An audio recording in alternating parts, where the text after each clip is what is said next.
Standing for a brief moment of silence. And Cajon Valley School Board member Joe Alegria is going to lead us in the pledge.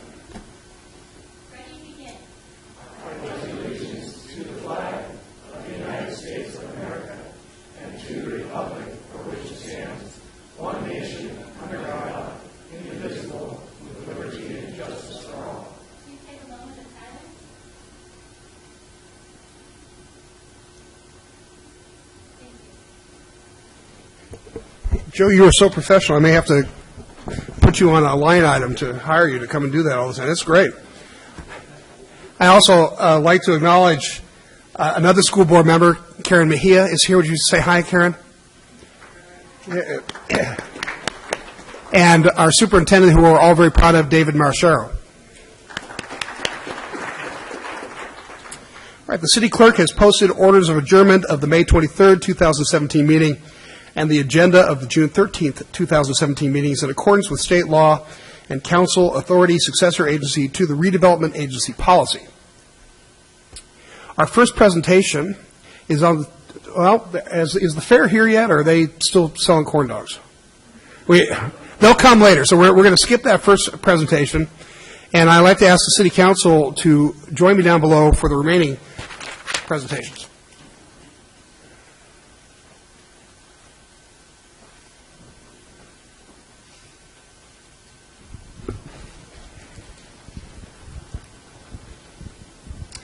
We now have a proclamation for Alzheimer's and Brain Awareness Month. I'd like to ask Catherine Krosky, Executive Director, Joshua Bohannon, Public Policy and Advocacy Manager, Anna Seda, Director of Programs, and Carla Reus Velasco, who is the Program and Education Specialist. Would you come down and join us? Come on up here where we can all see you. Hi. Welcome. And Monica, would you read the proclamation, please? Yes, Mayor. This is a proclamation for National Alzheimer's and Brain Awareness Month for June 2017. Whereas today, there are more than 5 million Americans living with Alzheimer's, a figure that is expected to grow to as many as 16 million by mid-century if we don't develop a cure or an effective treatment. And whereas there are currently more than 630,000 people with Alzheimer's living in the state of California, over 51,000 of whom are in San Diego County, and additionally another estimated 12,000 caregivers in the county of San Diego who are caring for a loved one with Alzheimer's. And whereas researchers are making great progress in developing ways to accurately diagnose and treat Alzheimer's disease, and we need, though, to accelerate the pace of that research if we are going to have a disease-altering treatment in the next 15 years. And whereas Alzheimer's Association is making June as Alzheimer's and Brain Awareness Month and June 21 as the longest day, a sunrise to sunset event to honor the strength, heart, and endurance of those facing Alzheimer's disease, and asking residents of the city of El Cajon to visit www.alz.org to learn more about Alzheimer's and become a part of the effort to combat this disease. Now, therefore, Bill Wells, Mayor for the city of El Cajon, together with the City Council, do hereby proclaim the month of June as Alzheimer's and Brain Awareness Month and June 21, 2017 as the longest day in the city of El Cajon. Signed this 13th day of June, 2017.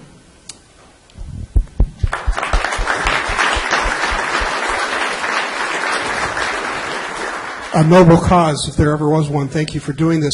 Would somebody like to tell us just a little bit about the work you're doing? So we represent the National Alzheimer's Association, San Diego and Imperial County chapter, and the first step to curing any disease is awareness. And through this proclamation, we're hoping the city becomes more aware of their fellow citizens who are living with Alzheimer's, fighting Alzheimer's, and the caretakers who are helping those with Alzheimer's. So we implore you, talk to your neighbors, visit our website, and do all you can to help your fellow citizens. Thank you. This is your proclamation. Hold on, show everybody. We'll take pictures of it.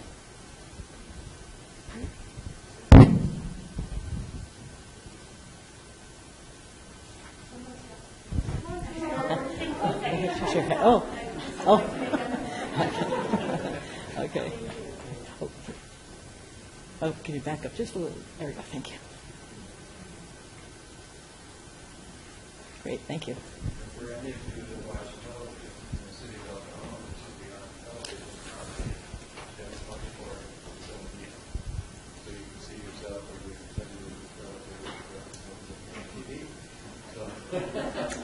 Thank you again for all you're doing.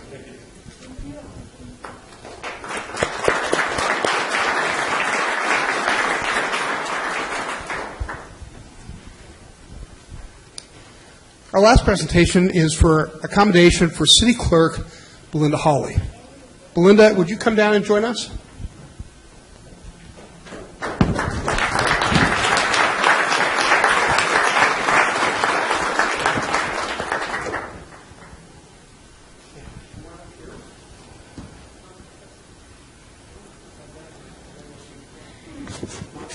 This is a commendation honoring Belinda Hawley, our city clerk. Whereas Belinda Hawley has been providing the residents of El Cajon with the knowledge and the tools they need to become actively involved in city government while serving this community and organization in the important role of city clerk. Hired by the City of El Cajon in August 2002, Belinda started her career as an administrative secretary working in the city clerk's office, where she worked collectively for 13 years, with a short term in community development as the administrative secretary. She was promoted to deputy city clerk in July of 2011 after serving multiple times as acting city clerk. She was promoted to city clerk December of 2013 upon the retirement of the former city clerk. While serving as the deputy city clerk, Belinda pursued her certified municipal clerk CMC designation from the International Institute of Municipal Clerks, which she received in May of 2012. Whereas during her tenure, Belinda has facilitated 2 general municipal elections for city council seats and ballot measures, including the recent districting election and resulting implementation, and Belinda worked closely with the city attorney's office to process a large volume of public records requests, city council resolutions and ordinances, contracts, agreements, and legal documents. She oversaw and produced agendas and minutes for 78 city council and special meetings. She maintained an excellent rapport with all departments to produce a timely and accurate city council agenda with patient persistence and careful attention to detail. And whereas Belinda has faithfully and adeptly served in one of the nation's oldest of public positions, the time-honored and valuable city clerk, her expertise and leadership will be missed on a citywide scale by her colleagues, the community, and the city council. Belinda has remained the calm in the midst of the storm, which is so vital to the office in which she is held. We are very fortunate to have been represented so capably by a woman of her caliber. Therefore, Bill Wells, Mayor for the City of El Cajon, together with the City Council, to hereby commend and congratulate City Clerk Belinda Hawley on a very successful career with the City of El Cajon. We wish Belinda and her family good health and much happiness in her retirement years and countless hours to enjoy her grandchildren. Signed this 13th day of June, 2017.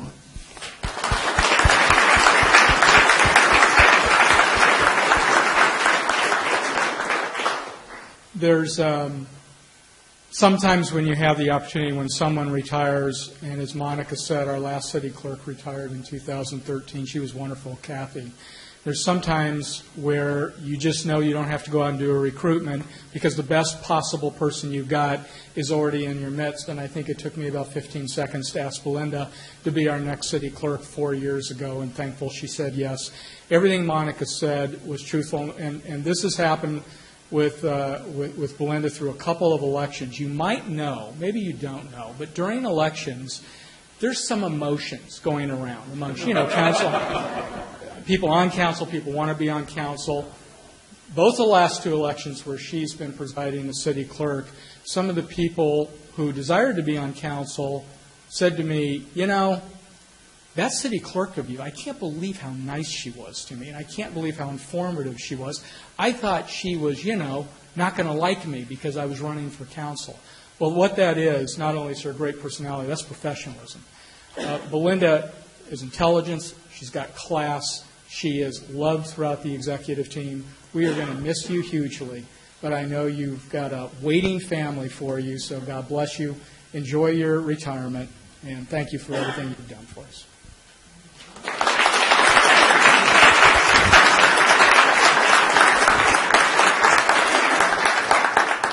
Thank you all very much. This is certainly an honor, and I'm not sure if I deserve all those kind words, but it was interesting for me to hear all those statistics from Monica and to know that I'm justified when I go home at night and tell my husband how tired I am. He's here, actually, my husband, Jerry, if you'd stand up, and one of my children. My daughter, Linda Lou, is here. I have a son, Paul, and he's on his honeymoon right now. Just got married on Saturday, and my youngest daughter, Michelle, is home taking care of her newborn baby. So I do want to thank my family for their support. And I was just thinking before this meeting started, when I joined the city in 2002, I really didn't know what the city clerk's office was and what they did, but I certainly had to learn that in a hurry. And along the way, I have gained a tremendous amount of respect for all of the employees and all of the departments here in the city. We tend to take for granted the community that we live in, the streets we drive on, the businesses, and everything about our community without thinking, how does this all come about? And being here for 15 years, I see that the people that work in the building with me and in police and fire all have a tremendous part in that. And so I've learned so much, and I'm proud to have worked with our leadership, management, and also our elected officials. So I thank you so much for this opportunity.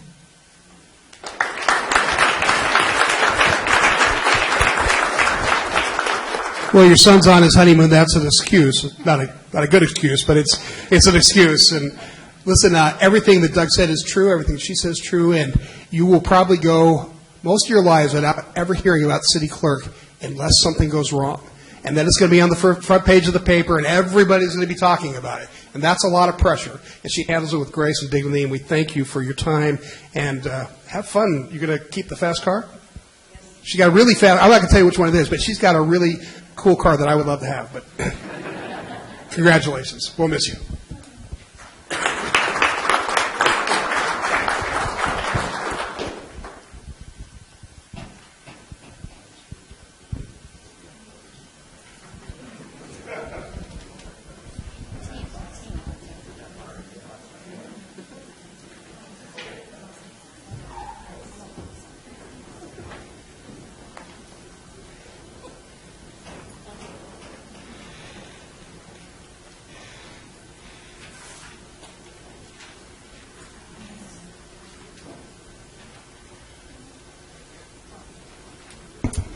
I've been here for 10 years, and Bob still reminds me I'm going to be on television tomorrow night. So he's great. Okay. Agenda changes. Staff, do you have any agenda changes? I do. Item 15.1, closed session. We can cancel. We have no reason to go into closed session today. No closed session at all, then? All right. Yes, Bob. Did the county fair people ever get here? The county fair people are on their way, and we will stop whatever we're doing immediately and let them speak when they get here. Okay. Okay, Council, any agenda changes? Seeing none. May we have then a motion to approve the changes to the agenda? Moved and seconded. Please vote.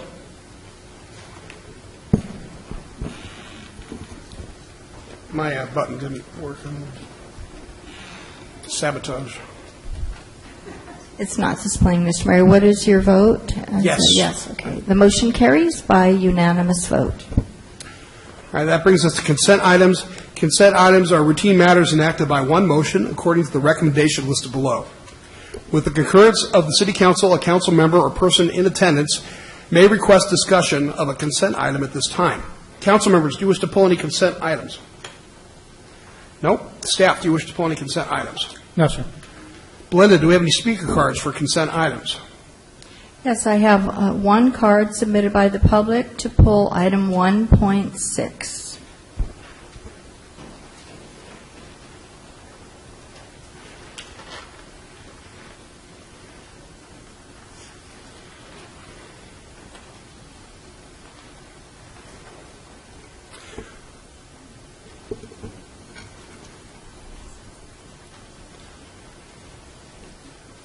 So if you like, Mr. Mayor, we can Vote on the others. entertain a motion Yeah, for the other consent This is items. item 1.6?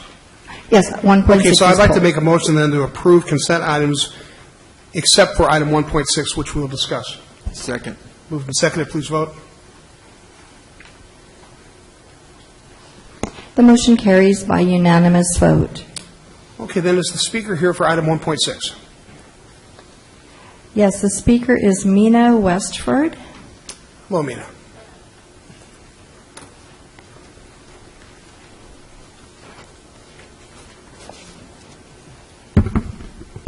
Good afternoon, Honorable Mayor Wells and Honorable City Council members. My name is Mina Westford, and I'm here representing Metropolitan Water District of Southern California. I appreciate the opportunity to speak to you today regarding item 1.6 on your consent calendar, regarding a resolution put forth by the San Diego County Water Authority for your consideration. It is my understanding that you received a presentation from the San Diego County Water Authority on May 23rd that mischaracterizes Metropolitan's financial practices and investment decisions in recent years, including many investments that was supported by the Water Authority. I'm here today to ask you to pull this item from your consent calendar and allow Metropolitan and myself to return at a later date so that you can hear the other side of these issues. It would be prudent for an elected body like yourself to hear both sides of the issues before signing on to a resolution such as the one before you. In fact, I understand that even Helix Water District and Padre Dam Water District, your primary water providers, have not willingly signed on to a resolution to date. I know that you're aware that the Water Authority has sued Metropolitan regarding our rate structure, and we anxiously await to hear the decision of the appellate court, which oral arguments were made just last month. This resolution before you today has nothing to do with neither the rate case nor the pressing water issues that we are all faced with now and into the future. The resolution is, in fact, part of the San Diego County Water Authority's very expensive negative PR campaign against Metropolitan and its directors. It doesn't win or lose court cases. I want to assure you that Metropolitan does have a long-range finance plan and that our rate increases have actually averaged a 4.4% over the last 20 years. I also think it's important to point out that the Water Authority's own rates and charges for treated and untreated water are significantly higher than Metropolitan's. And as for our investments, they do benefit San Diego County. To support the reliability of imported water supplies from the Colorado River, we did purchase land in the Palo Verde Valley. Water Authority representatives on our board actually voted for this.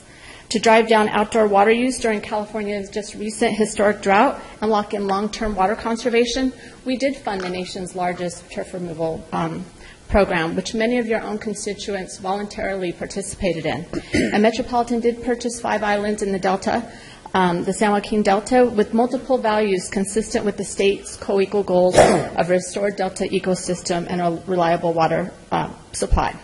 These are the investments that the Water Authority is now criticizing.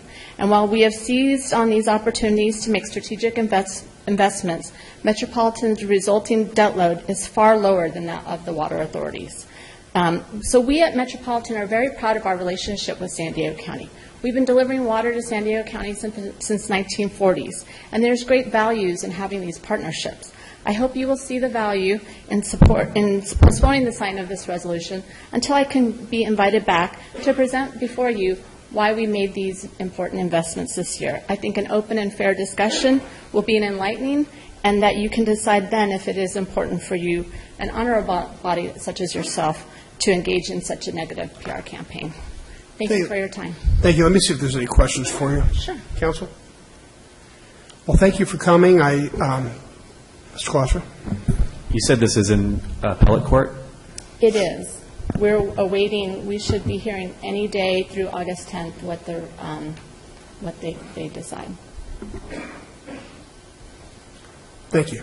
And I have a fact sheet I'd like to enter into the record. Please give it to our city clerk. Ma'am? Oh, come on up. Did you get the slip from the speaker?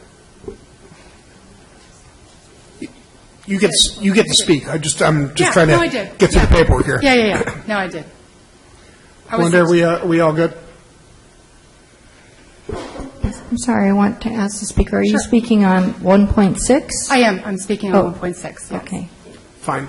Do you need to come fill out a card afterwards? Okay. I have a card, but it wasn't clear which item, sir. Well, welcome. What's your name? My name is Denise Vetter, and I'm with the San Diego County Water Authority. And I am here today to thank you for your support over the many years that we've been involved in this important issue on behalf of San Diego County ratepayers. Maureen Stapleton presented to you last month, and there's a couple of things that I want to make sure that you understand. First of all, Padre Dam has passed a resolution of support. Many of us are concerned about the impact of MET's continuing rate increases on our ability to develop local supplies. And so everything does have a trickle down. Although our rates are higher, that's because MET is a wholesaler, then the water's passed on to us, and then it is passed on to Helix and Padre Dam.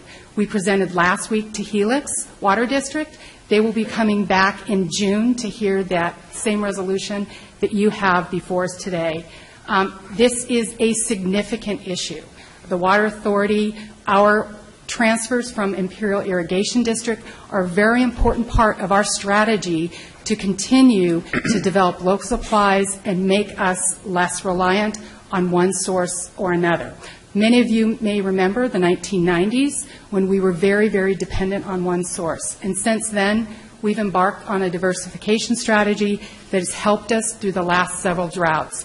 And it's through that foresight of agencies like yours, of our member agencies, that have helped us weather the drought and build the strong economy we have here in San Diego.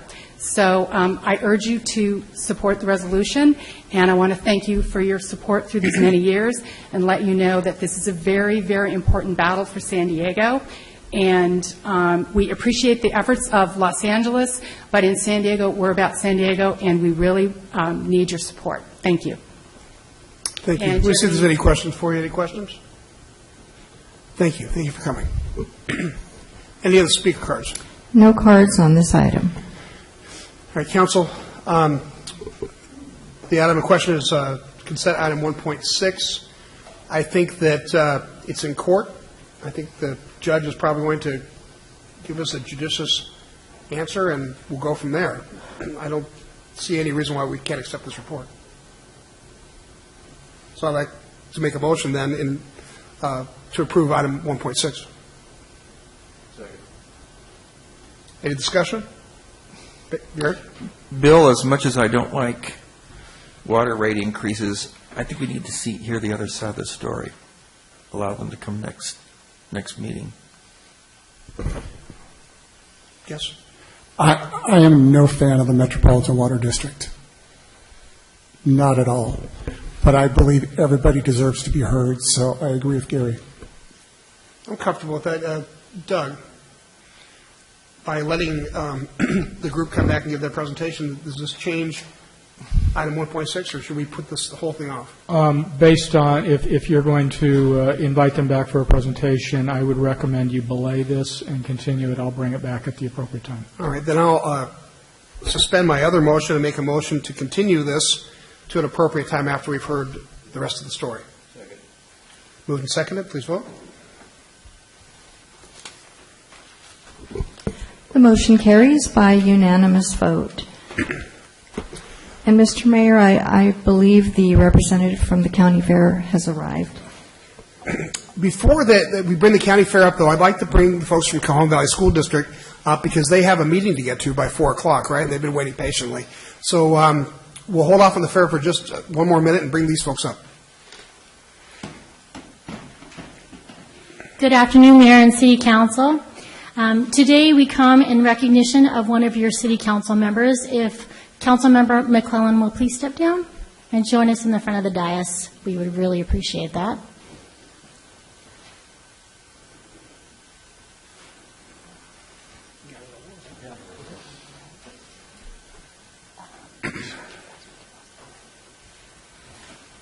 That's okay. I got that. That's fine, I think. So, Councilman McClellan, Cajon Valley, on behalf of Cajon Valley, myself, and Board Member Mejia and our Superintendent David Miyashiro would like to thank and congratulate you for your many years of service here in the city of El Cajon. In that case, because of your many years of service, your leadership and servant leadership has definitely trickled down and impacted our schools in many ways, and we want to thank you for doing that. Thank you for your many years of service, and we hope to see you continue more years of service in the future.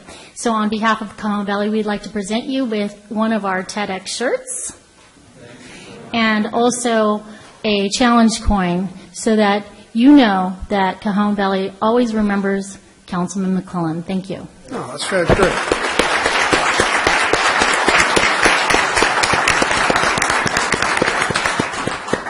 Thank you, Bob.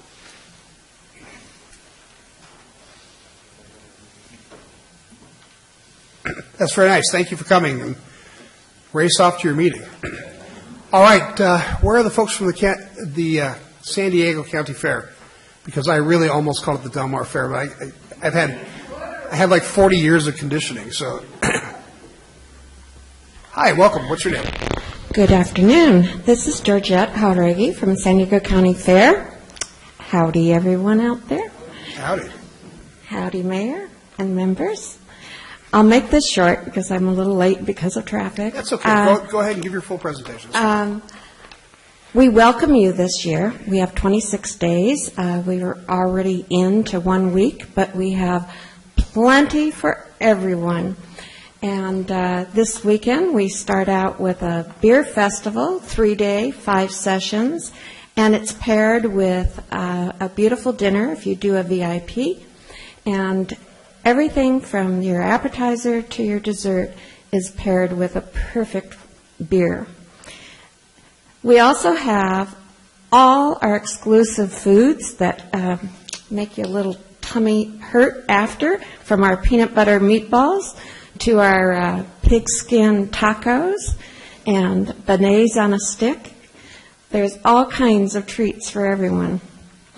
Charlie has a beautiful pineapple, either chicken or shrimp boat, and it is really delicious, besides all of his other fried candy bars and all that.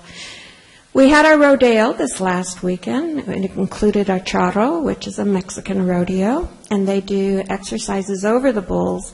We will continue to have a few cattle and horse demonstrations down in our arena after our beer festival. Then we have our distilled the weekend following, and we were the first fair to have a distilled festival, and it's paired, of course, with all different kinds of beautiful meals and appetizers to the desserts that are infused with our liquors, and they give you an education of how the barrels change the flavor of all of the distills, and possibly all the filterings, how that changes the flavors. We have a whole life festival on July 1st, and this is our good thing. We have wonderful foods put out and different water-saving ideas in our garden for you on this day.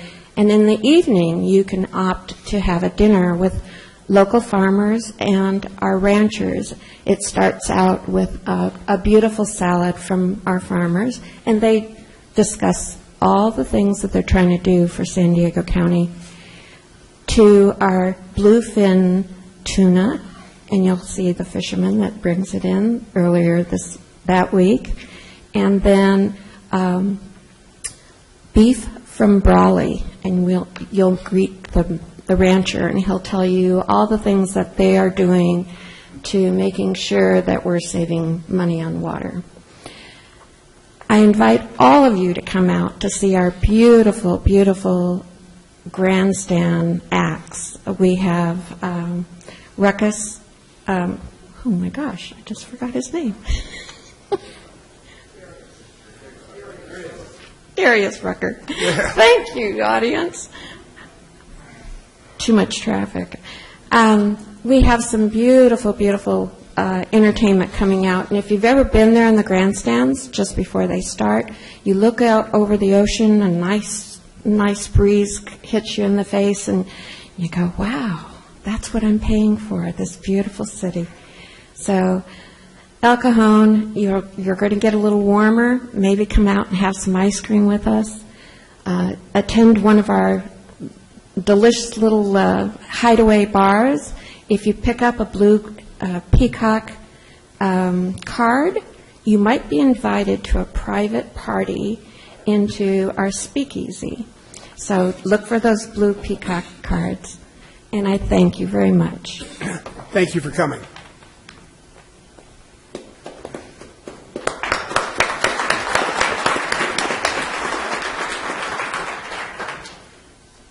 Everybody loves the fair, no doubt. Did you say meatballs with peanut butter on them? Yes. It's kind of a weird variation on the Reese's peanut butter cup commercial. You got my meatball and your peanut butter, and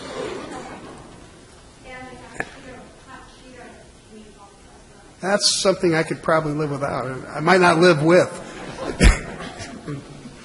but that's good. There's somebody who you'll probably sell like 20 tons of them, right? Yeah. All right. Thanks for coming. I appreciate that. Okay, we're at the public comment. At this time, any person may address a matter within the jurisdiction of the City Council, Housing Authority, successor agency to the El Cajon Redevelopment Agency that is not on the agenda. Comments relating to items on the agenda are to be taken at the time that the item is heard. State law prohibits discussion or action on items not on the agenda. However, council, authority, and agency members may briefly respond to statements or questions, and, of course, that item may be placed on a future agenda. Belinda, do we have any speaker cards today? Yes, we do have several. Our first speaker is Robert Clark.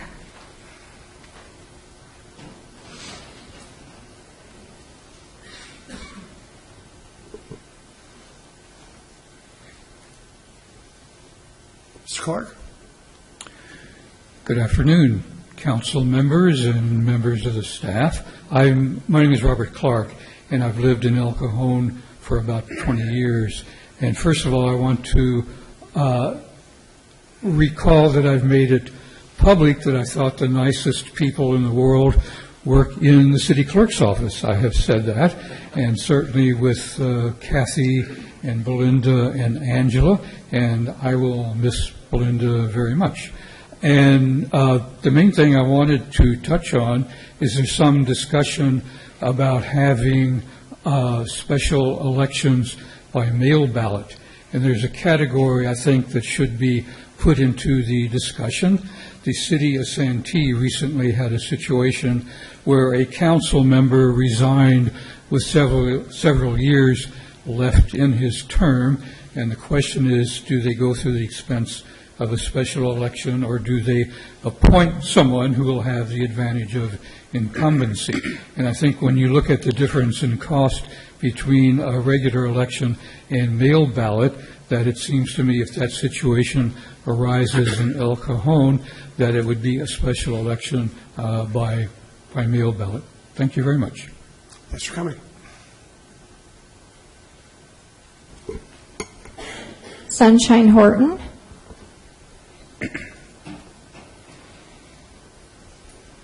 Hi, Sunshine. Welcome. You hurt? My sciatica. Oh, that's terrible. It's hurting. Good afternoon. I'm here because I am one of the people that have been adopted by this wonderful, wonderful country when I was 10 years old. That was 62 years ago, almost. And I do a lot that I can to pay it forward, because this country opened her arms and didn't put no on me. It helped me. I've been through everything, homeless, beaten by my first husband. I've been through the whole works, but this country has been there for me. So what I'm getting with this is my birthday's coming up again. And I do it in my daughter's honor to pay it forward for Children's Hospital with kids with cancer. I'm going to do my birthday on August, I don't know what day, but at Downtown Cafe. so everybody can come over, and I'm going to have prizes, opportunity drawings and all that, because I like to give. Thank God that my husband lets me spend his money. But I like to give because that's the reason I'm here. I'm here for the human race. I'm here to help the human race, and I believe in God, which that brings me to another little thing. I went to Walmart, and I'm looking at things, and I look at all the trash cans that are selling in that. I find things in there that they open it up and took the thing. Excuse me, we do believe in God. We're not supposed to be on the shadows like the public can see them, but whatever we do at any time, I do believe in Him. He's right here with me right now, and He's everywhere. So whatever you do, and if you don't believe in Him, karma comes back to get you. And then you go, why did it happen to me? Well, remember that little thing you stole in Walmart?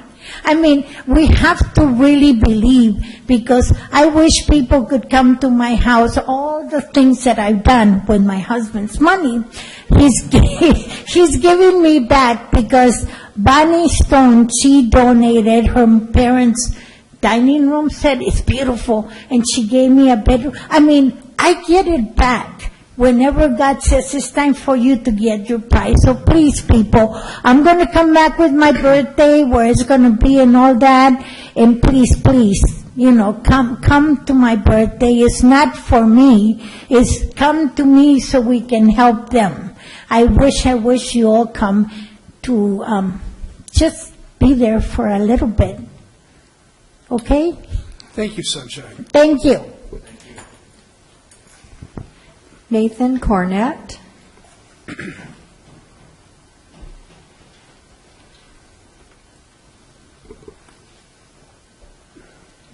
Hello, sir. Welcome. Hello, everybody. My name is Nathan Cornett. Council members, public. This is the first time I've been to a city council meeting, and I'm honored to be able to say something. On the front of the agenda, it says honoring and celebrating the people who make El Cajon the Valley of Opportunity. And my generation doesn't know a whole lot about honoring. That's a problem among my generation. And something that has deeply disturbed me in our political sphere is that when somebody is upset or does not agree with the direction things are going, the typical method is to berate that person until they are afraid of confronting you, or you are afraid of being made fun of, for lack of a better term. And something that I witnessed was a comment that Mr. Cajon had said towards Mr. Councilmember McClellan about his age, somehow impugning his wisdom or ability to make wise decisions. And that bothered me a lot. I just need you to know that. That was a deep concern for me. And I want to stand here and say thank you, Mr. McClellan, for your years of service to our city. I've only been a resident of El Cajon for a year, but I've lived in East County my entire life. And I am incredibly grateful for your wisdom and your input in this city council. And I just wanted to take a minute to honor you. Thank you. And I want to challenge the council, and my generation for that matter, to think carefully about what we say. That those words have impact and they affect people. And so I challenge council members, Mr. Cajon, please, as you're discussing and debating the various things that are important to this city, please use care in how you refer to Mr. McClellan, because he is one of the ones who has come before us to make El Cajon a valley of opportunity. Thank you very much. Thank you.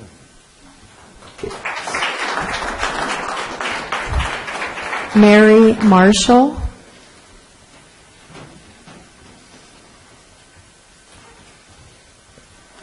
Ms. Marshall, welcome. Hi. Good afternoon, gentlemen. My name is Mary Marshall, and as you may recall, I'm a resident and teacher in East County, and I spoke to you on May 23rd regarding my support of the eCook 1 and the green maps. I also spoke to you about your purpose, which is to serve and represent all the people of El Cajon. I had not planned on returning to speak to you on the topic of maps. However, I want to share with you my thoughts from that evening. I left before the final decision was made. However, I had been moved by all those that spoke that night. I had learned a lot and left the meeting feeling both compassion and pride for all those who spoke and were in attendance. At home, I watched the live streaming of the remainder of the meeting. I appreciated Councilman Goebel's mention of me and my reminder that the role of government is to serve the people. I watched as this discussion proceeded. I watched as the need to comply with legal concerns were addressed.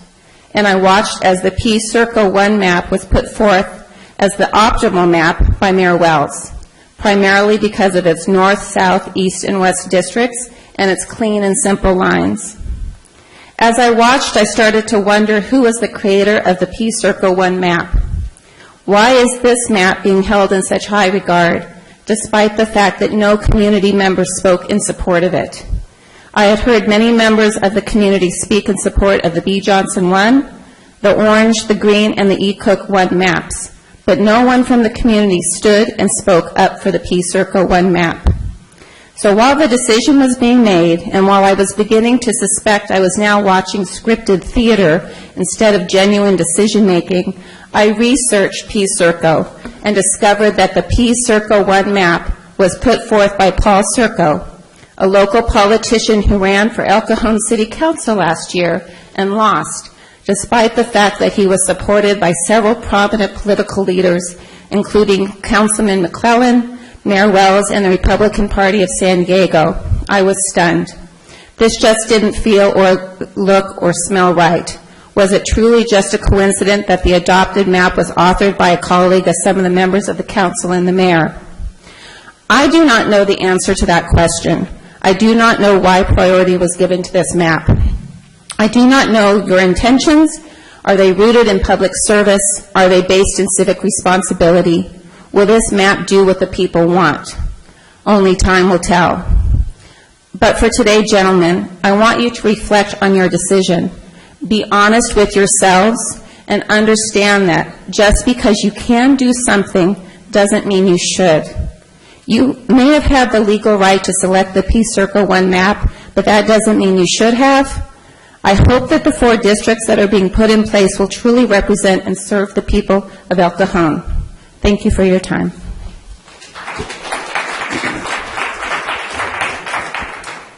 Joe Alegria. She went back to her meeting. Dan Prigi. Prige.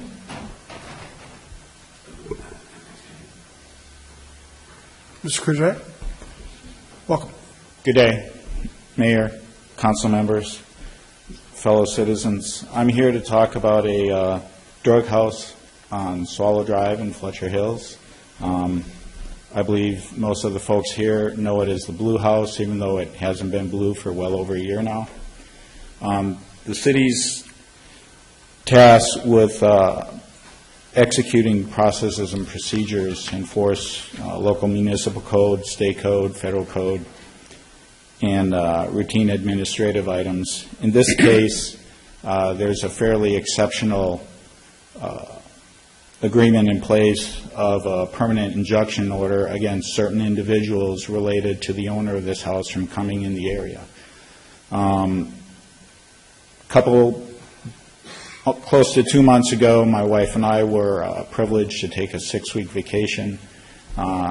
In talking with neighbors and watching the Nextdoor website, it became apparent that there was a uptick in vehicle break-ins and midnight door knocking and such activity in the week or two before we left. The week after we left, we learned that the police had documented the fact that one of the people who this injunction is against being in the area or at that house had basically moved back in for several weeks.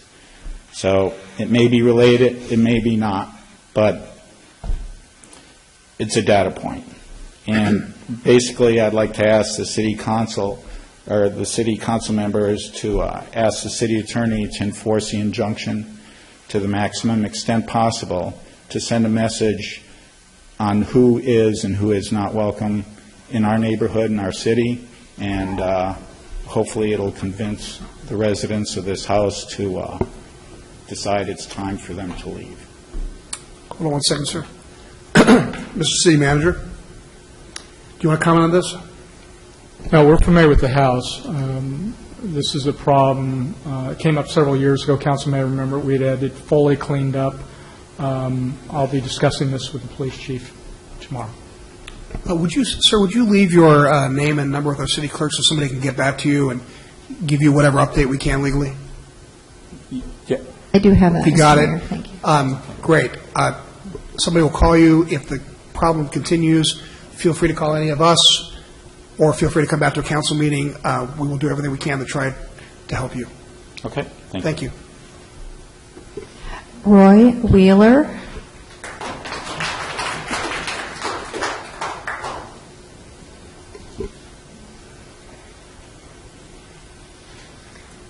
Mr. Wheeler, welcome. Council members, Mayor, how are you doing today? Great. So, I'm normally the type that stays out of other people's business. Leave me alone, I'll leave you alone. And where I live over in Greenfield.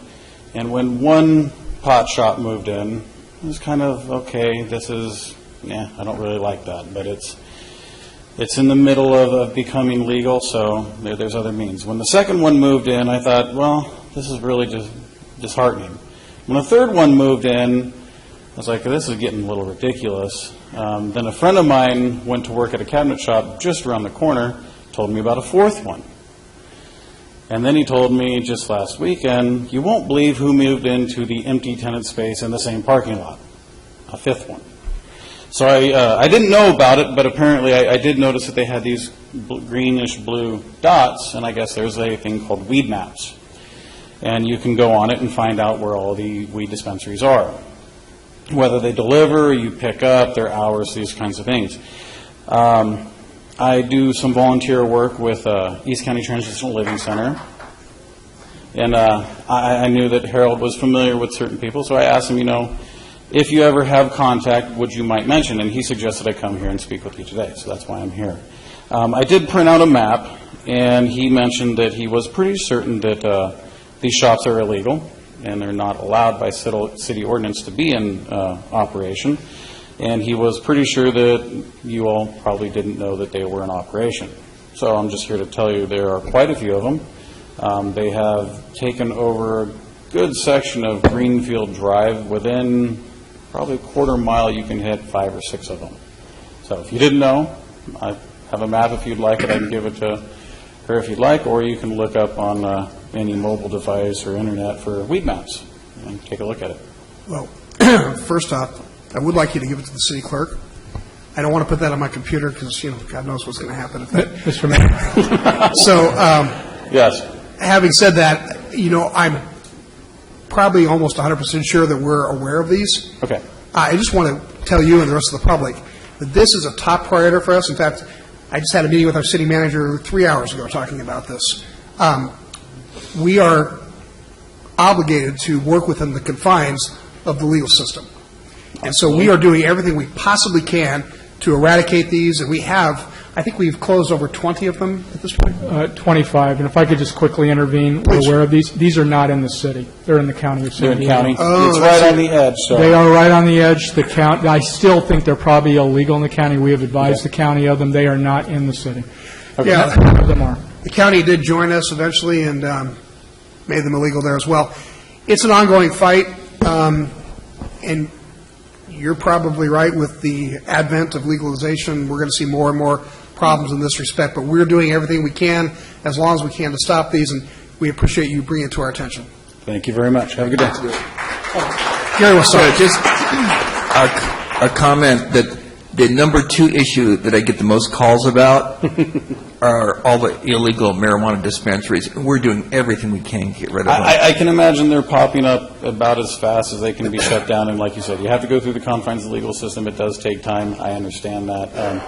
Just as somebody who lives near them, you get a lot of pot smoking up and down the street. And I live right next door to a daycare kindergarten school.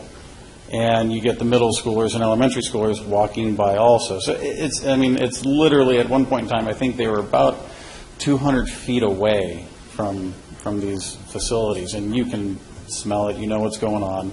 You get traffic throughout all night, times of the day and night, and they're usually pretty belligerent.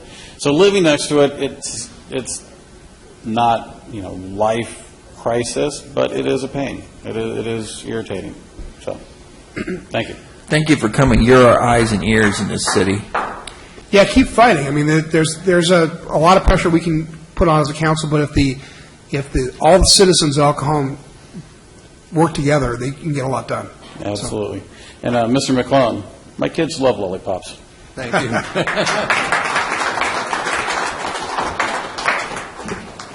Bonnie Price.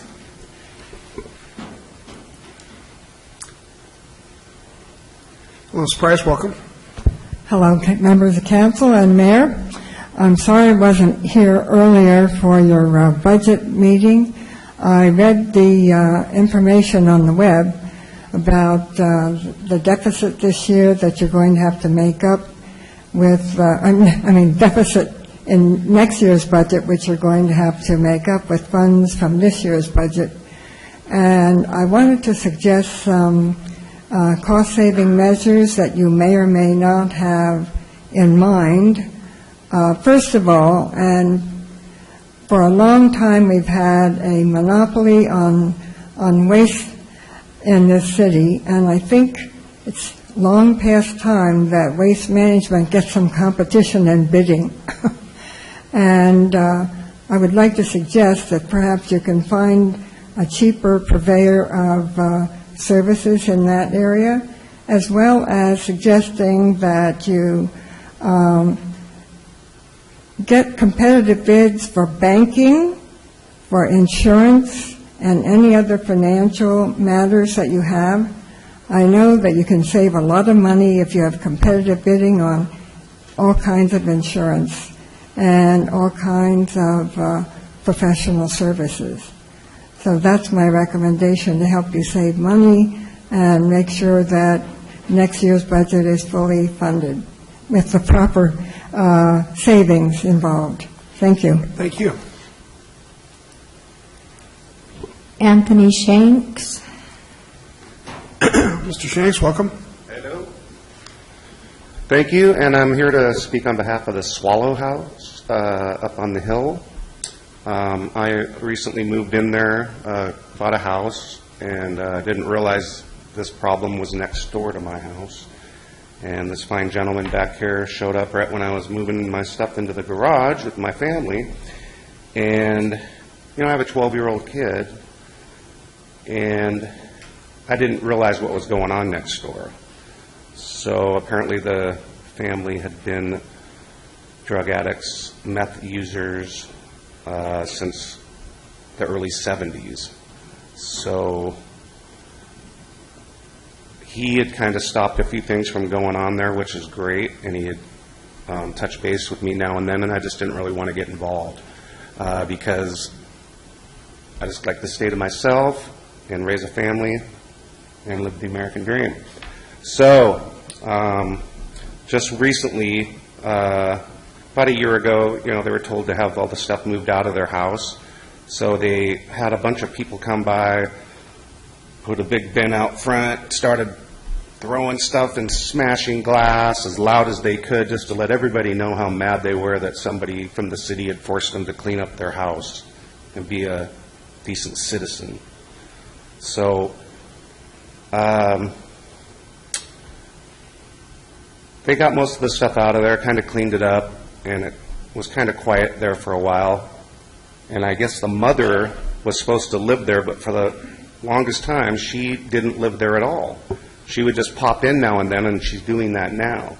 So she has a couple sons that are taking advantage of her, and I told her, I said, I'm from a family of 12. I promise you the kids will take advantage of you as long as they can.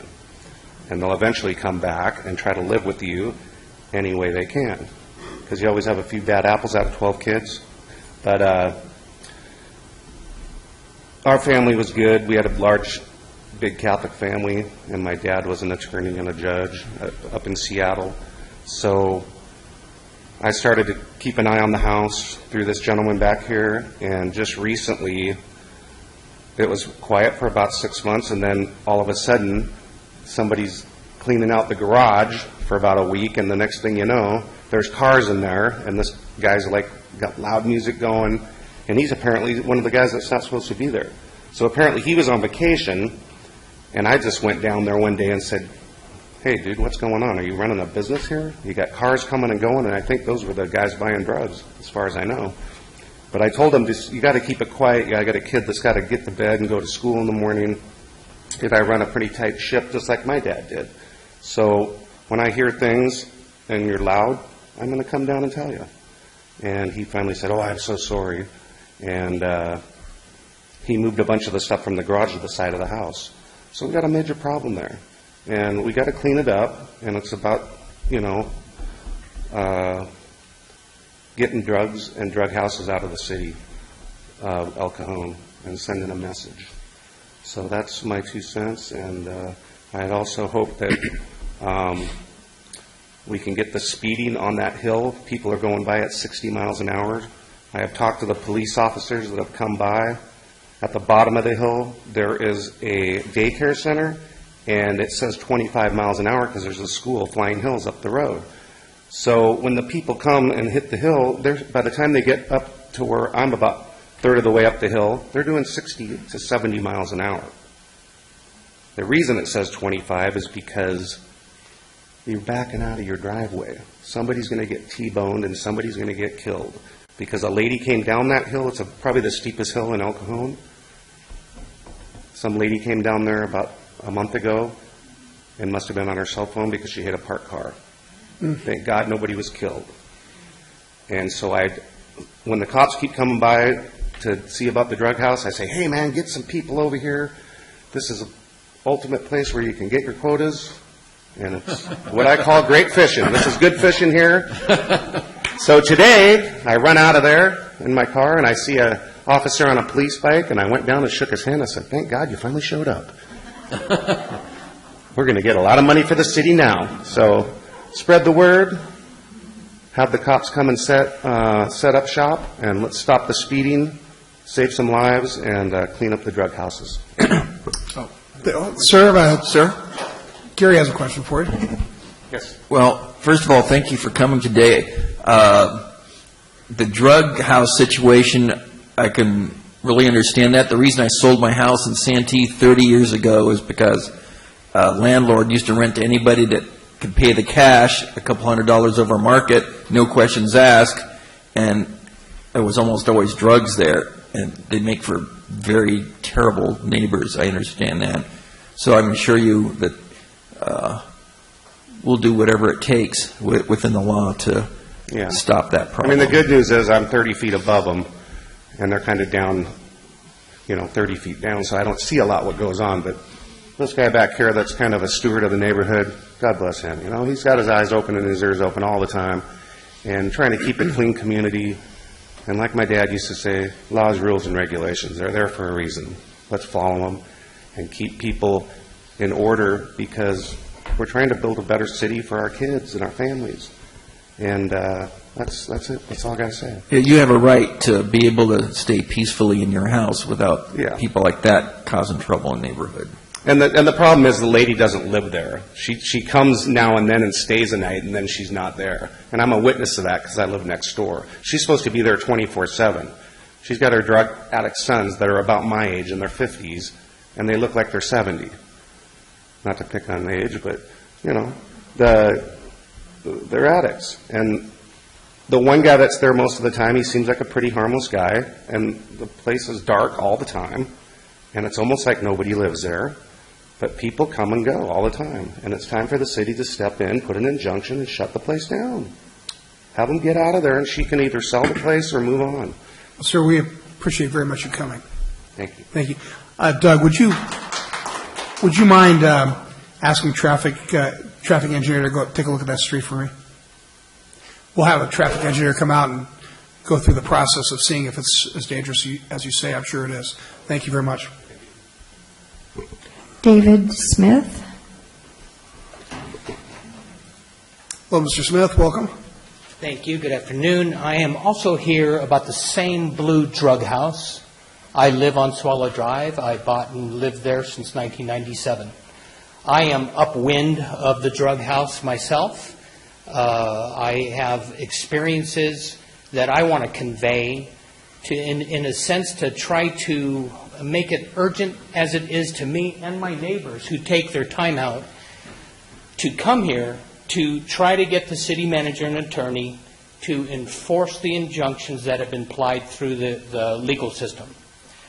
The residents of the drug house have been there since I got there.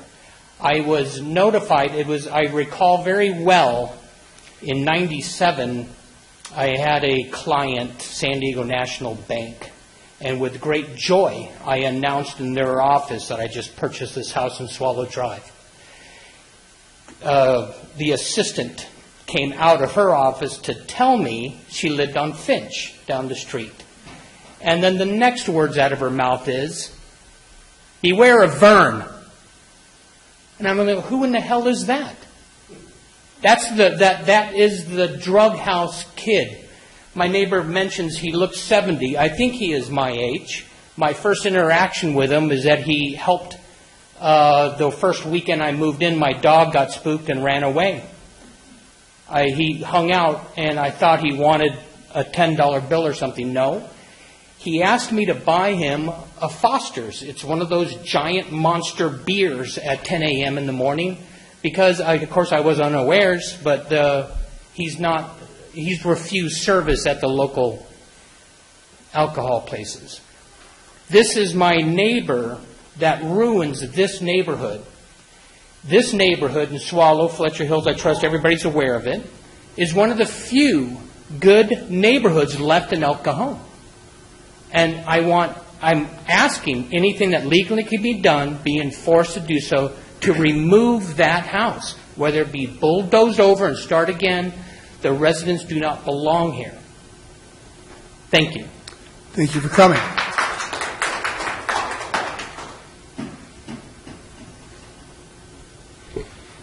Kurt Crook.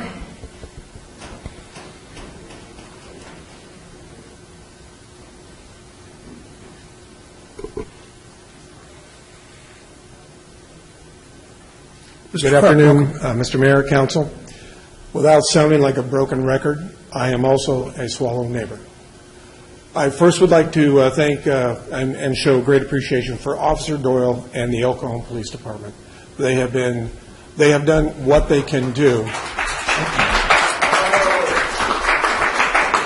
They have done what they can do with the 1532 Swallow house. This home has been a terror in the neighborhood for decades. We have neighbors that are afraid to come here tonight to speak, to tell you all of the things that they've gone through with this group of individuals. It's a shame. It's a beautiful neighborhood. It's a great neighborhood. My wife is afraid now at night. She's afraid to go outside. We actually had an encounter with an individual from that house 2 weeks ago that ran into the front yard and was staring at the police officers that were actually serving or going down to the Breezy house to investigate that individual that wasn't supposed to be there. When I got home, I chased the individual down, Officer Doyle, and I both confronted him, and he said, "There's no reason why I can't be in your front yard." The mentality and the individuals of that area and the individuals that hang out in that area at all times of the night, these are the kind of things that create a very unsafe environment in our neighborhood, and that's not why we bought there. That's not why we enjoy El Cajon. We want to be able to feel safe in our homes. We want to be able to feel that we are being treated fairly, that we have a voice in this neighborhood and in this community. And most of all, what we want is the city council, the city manager, and the city attorney to do what is necessary to take care of this problem and this blight. Thank you. Thank you for coming.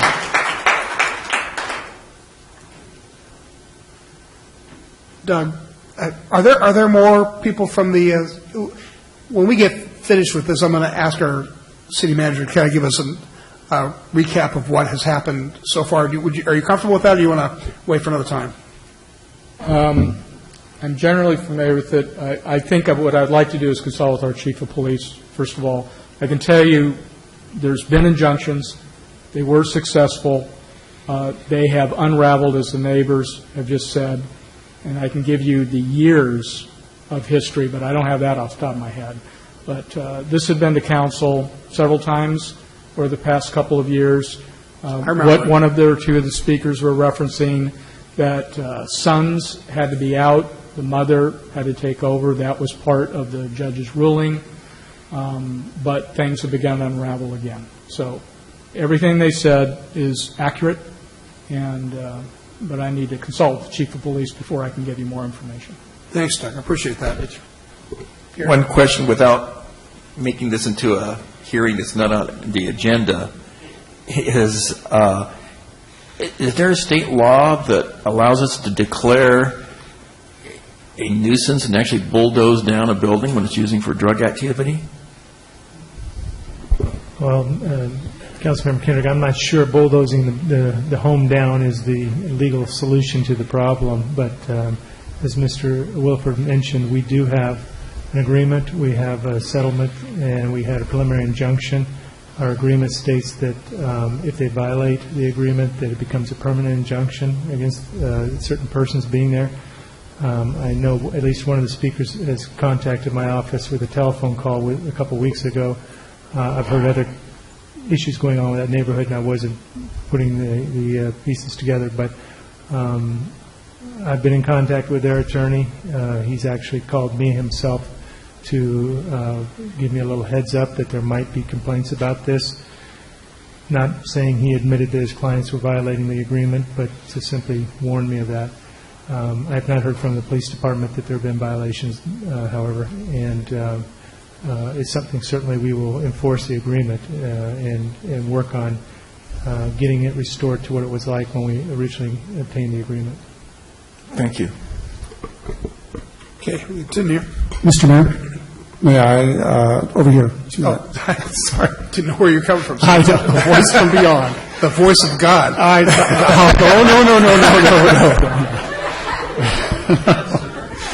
No.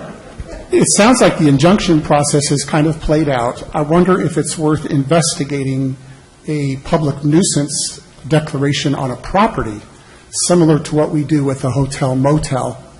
And if we are able to do that and able to assess fines, which perhaps motivate the property owner to behave a different way rather than ignore injunctions, if we're able to talk about that later at a time, I don't know if that's an option or not. I think we have to set a time to talk about this in an appropriate Just to let you know, there are enforcement tools in place based on the agreement, and those include accelerated fines. We obtained the approval of the property owners that they would comply, subject to their non-compliance, meaning subject to the essentially an injunction, an abatement of the problem, and automatic acceleration of fines and things of that nature, as every hammer that we could use to encourage the family to cooperate. Again, I don't have any facts that there's been a violation, but I will be speaking with the police department and the city manager about this. And if in fact we have proof that there were violations, we'll be back in court. So we have taken the long steps to get to this point. And if they're not in compliance, it's a shorter procedure to get them back into compliance. Mr. City Manager, would you give us regular updates on what's happening with this? And folks, I'll be contacting you. The gentleman that came and spoke first, are you the leader of the group there? Are you well? De facto? Is it okay if I call you for the whole group? I will give you a call tomorrow morning. We'll see what we can do to help make sure that at least keep communication going. Do we have more speaker cards? No more cards under public comment. Bob? You mentioned, Morgan, you mentioned about fines. Are we able to put a lien against the house for these fines that have been, should be levied against If in property. fact, if in fact we prove a violation, the court agrees and finds that there's a violation, court will enter judgment in an amount that I can't remember what the amount is. I think it's fairly it's fairly significant. It's more significant than that, as a matter of fact, I think. Then we can use that fine as a lien on the property. Thank you. Okay, thank you, folks. If I know that city council meetings are scintillating, but if you have to go somewhere now that your business is done, you won't offend us. So thank you so much for coming, and we'll be back with you.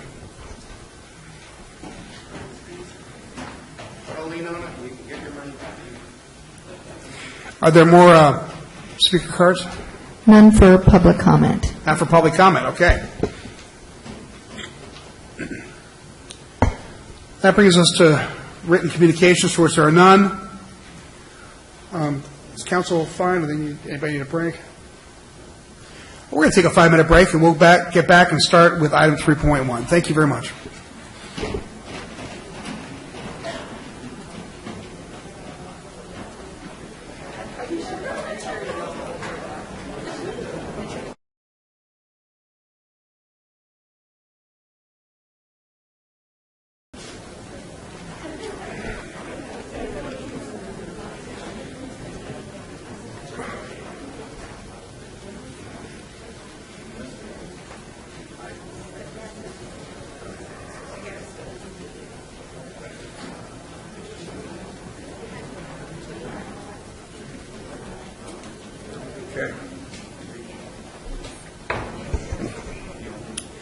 All right, ladies and gentlemen, we're going to resume. Thank you for your patience.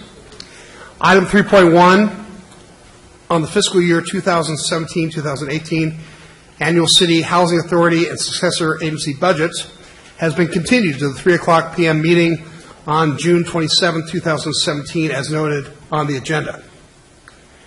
And that brings us to item 3.2, which is a public hearing on delinquent refuse collection charges. Staff, would you please tell us about this? Thank you, Mayor and City Council. This item is about delinquent refuge collection.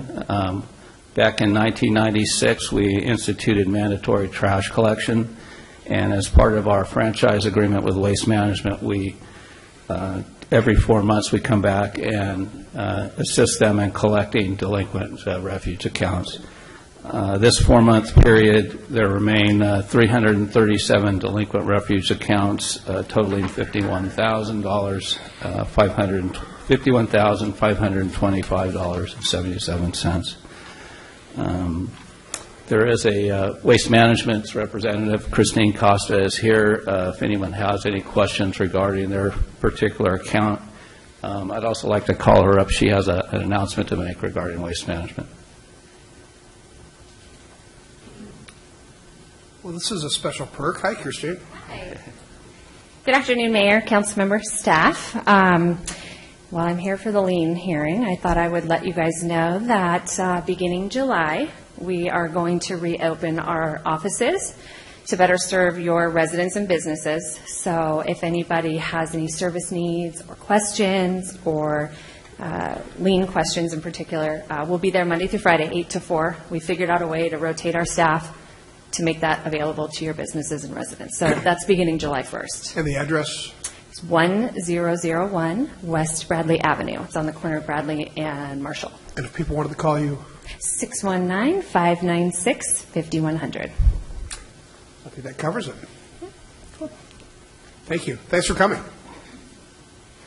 That's it for you, Dennis? Yeah, I think I'm done. Unless you guys have any questions, I'll be happy to help answer anything. Okay, great. Thanks. The public hearing is now open. Belinda, do we have any speaker cards?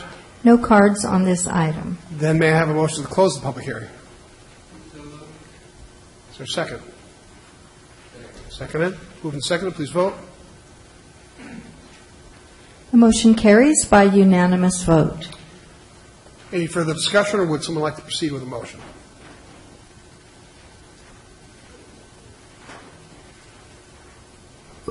Move adoption. Moved and seconded. Please vote. The motion carries by unanimous vote.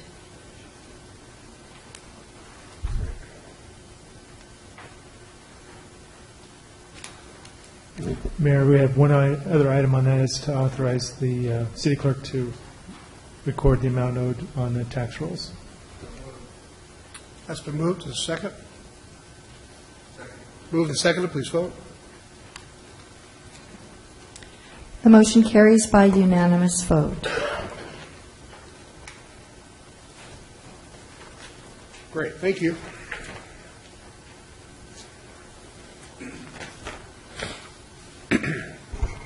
Brings us to item 4.1. And item 4.1 is, I wondered about that. Something wrong with my, so we have to do delinquent sewer charges now, right? Okay, item 3.3 is the public hearing on delinquent sewer charges. And staff, please tell us about this. Good afternoon, Honorable Mayor, Council Members. Yasmin Arellano, Deputy Director of Public Works. The majority of sewer account bills get paid on time by customers. However, the city experiences an average of 7% delinquent accounts during each billing period. Each sewer bill includes a due date of 28 days after the date of the bill. Any balance remaining 1 week after the due date gets assessed a 10% penalty, and a past due notice is sent to the customer and property owner. If the account remains delinquent for 30 days past the original due date, the city sends a lien notice to property owners allowing an additional 30 days for reconciliation of the delinquent balance prior to presenting to council for approval against for a lien against the property. The final lien balances in the updated listing that you received today include a standard $25 administrative lien fee as well as a 1% administrative interest charge.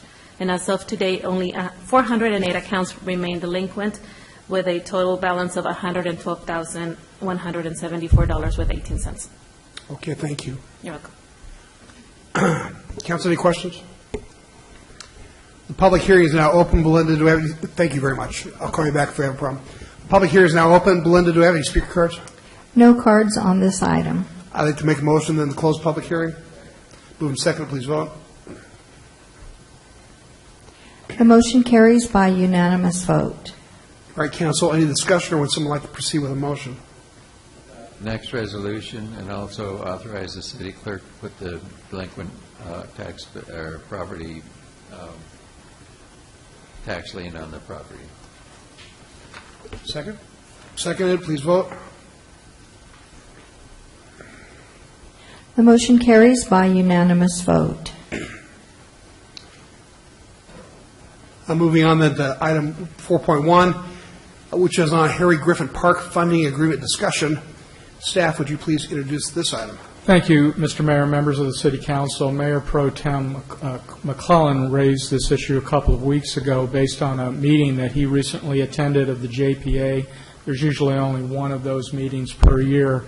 And the purpose normally of those JPA meetings that include Helix Water District, the City of La Mesa, Grossman Union High School District, County of San Diego, and of course City of El Cajon, is to go over the annual budget for the maintenance of Harry Griffith Park.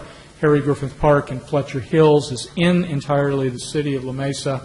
However, dating back to the late 70s, there has been a JPA of these organizations to help maintain it, and the rationale in the past for the City of El Cajon participating is that a couple of our streets and several of our neighbors actually border that park, and no doubt some El Cajon residents do use that park.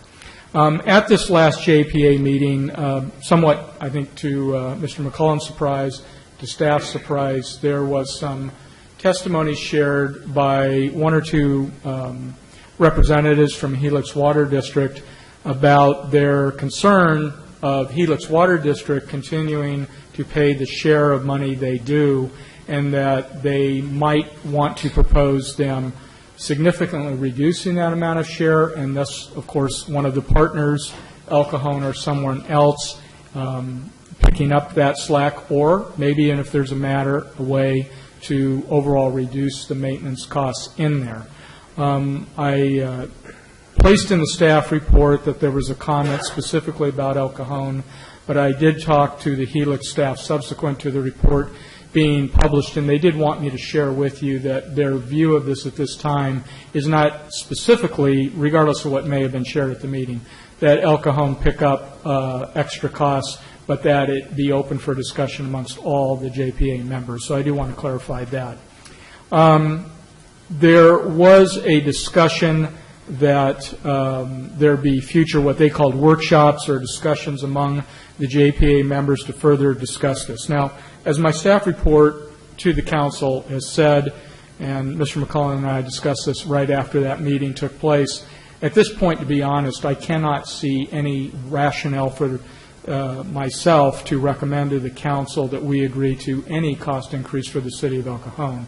However, we have been partners with these other 4 agencies for decades, and I always think it is an appropriate thing to do for partners to talk to each other. So my recommendation is that the city council direct Mayor Pro Tem McClellan, as well as my own office, to participate in any discussions or workshops that they may wish to have, and to further direct my office to report back to the council with a final conclusion at the appropriate time.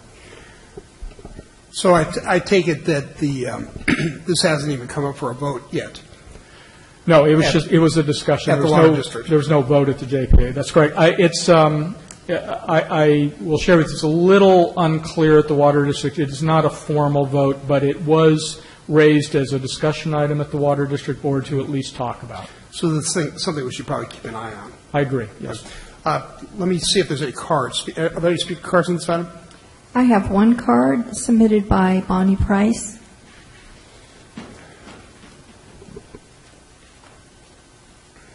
Hi, Bonnie. Welcome. Hi.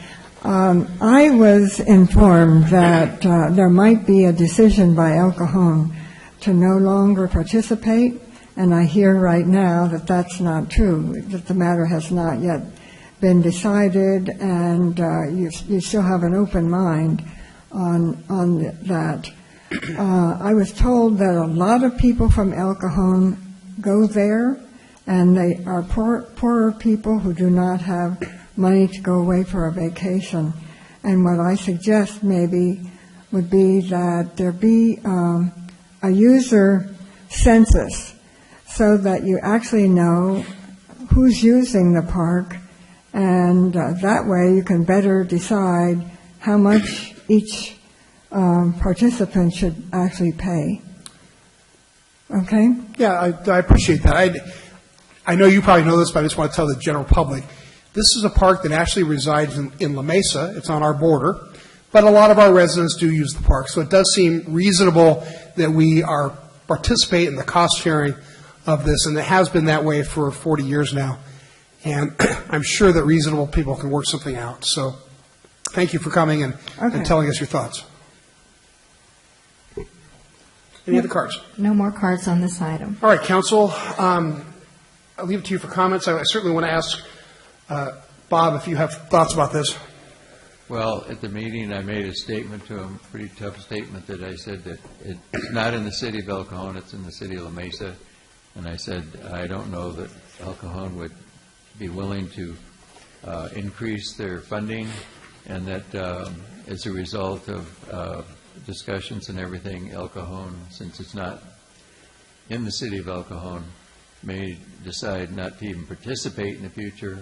And I said I can't speak for the rest of the council, but it'll be up to the council to decide which direction they want to go in the future. So it just depends on how the negotiations go, and hopefully Helix will continue to pick up the maintenance that they are now, because they're kind of a monopoly. They can charge whatever they want for the water, and that pretty well covers the cost of it. Well, I want to say thank you for defending us and the citizens of El Cajon.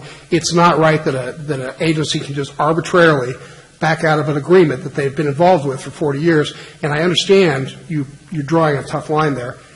My suggestion would be we watch and wait and get counsel from our administrative staff and see where this goes. Yeah, well, that's kind of what I thought we'd probably want to do, but I just thought I'd kind of draw a line that we aren't willing to increase our participation on my say-so, and it would be up to the council to what they could all work out between the JPA.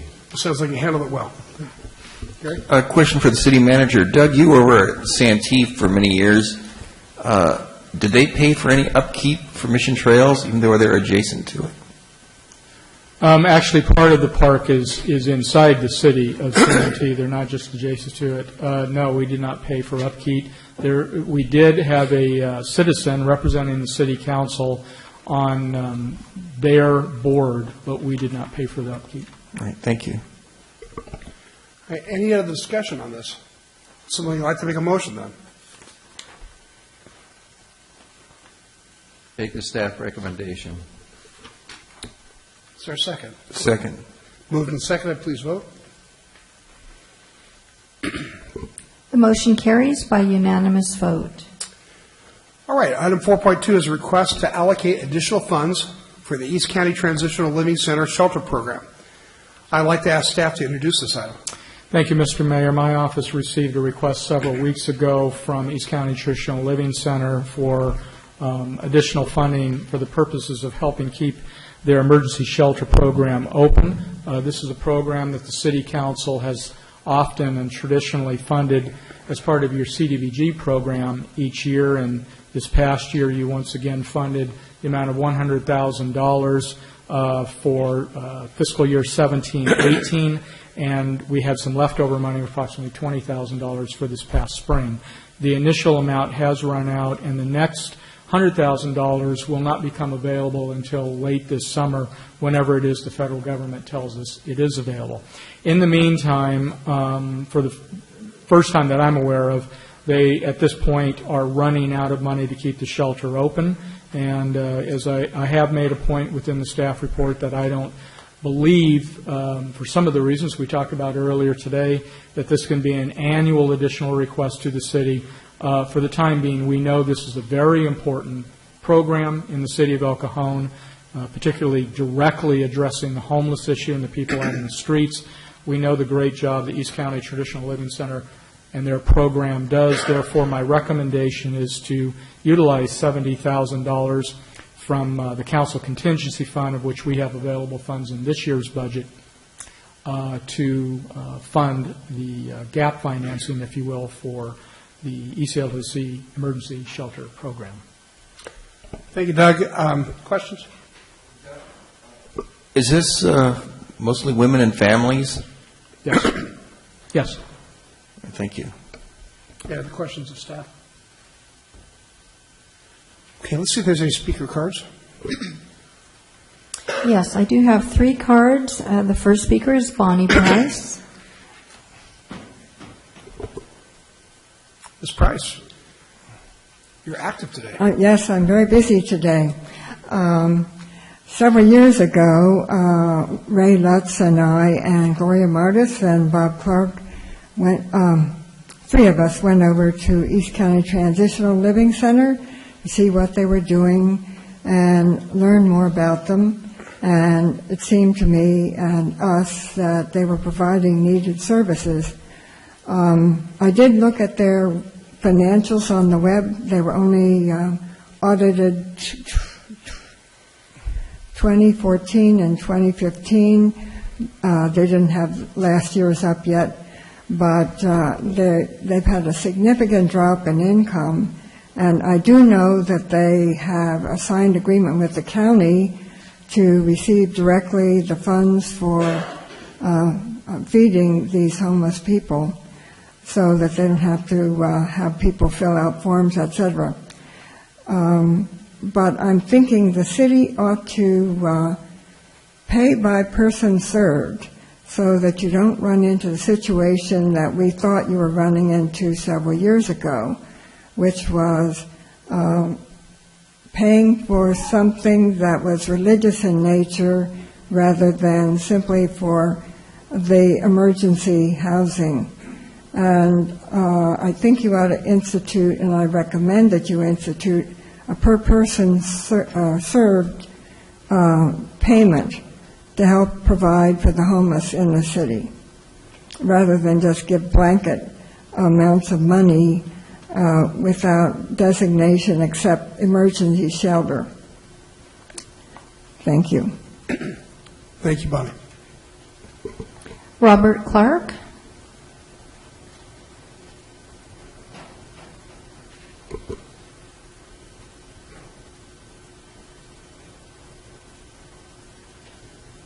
Mr. Clark? Good afternoon. I'm back again. I want to really object to the city using $70,000 of your general fund expenses to prop this organization up. If they're about to run out of funds, that sort of indicates they're not very good at money management. And the question I would have is why throw good money after bad?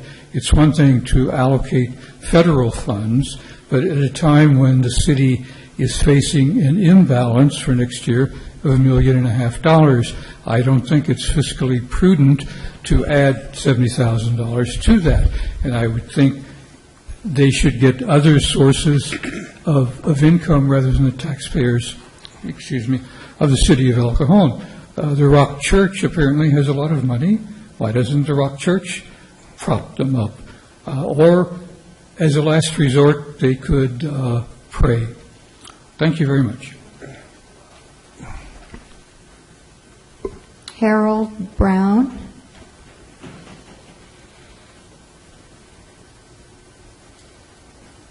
I say prayer is not the last resort? No. Prayer is the first resort. Harold Brown, CEO, East County Transitional Living Center. Mayor, council, staff, first off, I want to thank you for consideration of helping homeless families, women, children, to receive 28 days worth of emergency housing while we help them and assist them to get into long-term programs. This is not propping up our organization. This is continuing the funding of a very highly successful program, only one of 5 that we run.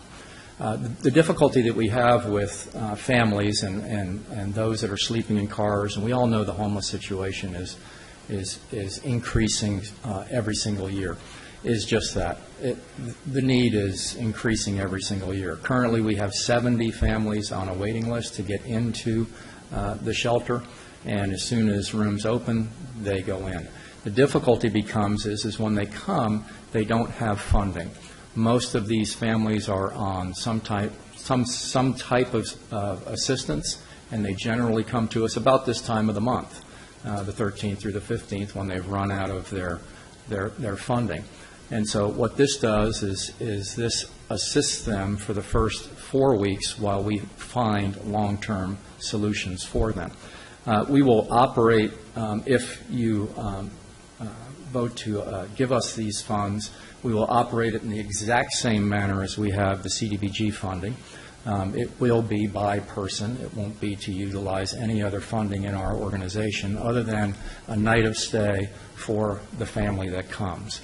It will provide 1,400 nights of stay, or about 50 families will receive assistance during the time that they're with us.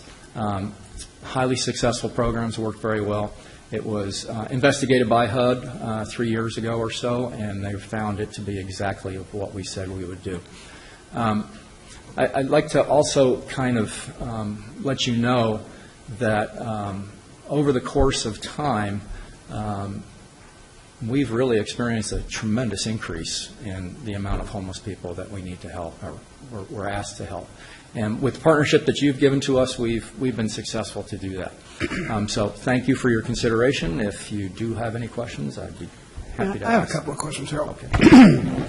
First off, just to clarify, is there any chance that the $70,000, that at some point you will have not been able to use all that, and you'll have to push that over to another column? We'll use the entire $70,000 for emergency shelter? Only for emergency shelter. Yeah, do you anticipate having difficulty having that much need? No, unfortunately, I wish I could tell you, that'd be great. We're only going to use a little bit of it, but if you've gone up and down the streets or look in any of the parking lots, you're going to see them full of cars with people sleeping in them. So. Okay. Thank you. Any questions, Bob? Mr. Mayor, if I could just add one thing in conjunction with what Dr. Brown said in your question. It's staff's intent to do an audit, and just as we do with CDBG, and since the motion here, if you were to adopt it, it's strictly for the emergency shelter, which means it's prohibited Yes. To use it for anything else. I know you knew that, but I just want to clarify that. We will make sure that it's only used for that, and Harold and I have already discussed that. Yeah, You're comfortable with that, Mr. Brown? Absolutely. Just another point that I'd like to just put out, usually nonprofits, we kind of run a little different on financing and how we report our financing. Our 2016 audit is in process and should be done in about 2 weeks, so it'll be up on the web real soon. Thanks for telling us that. Bob? Harold, don't you have a high percentage of either men with children, women with children, men and women together that have their children? Mm-hmm. Isn't that a high percentage of what you're servicing with these funds? Yes. 62 of our 100 rooms are used for that purpose. And I don't think there's anybody here or in our audience or on the televised portion of this would want families or people, husbands, wives, or children with that high percentage that are there to be out in the street or to have to live in their cars any longer than necessary. So we're actually servicing children mainly. Yeah. They live with their families, 1 or 2 adults, but we surely don't want to disservice any children that happen to be homeless with their parents. So thank you for what you do. We really appreciate it, and these funds are well deserved for that purpose of keeping children off the streets and being homeless. Thank you. Are there other questions? Mr. Klasher? Let's play a scenario where next year, this time, we can't give you any money. Right. What do you do?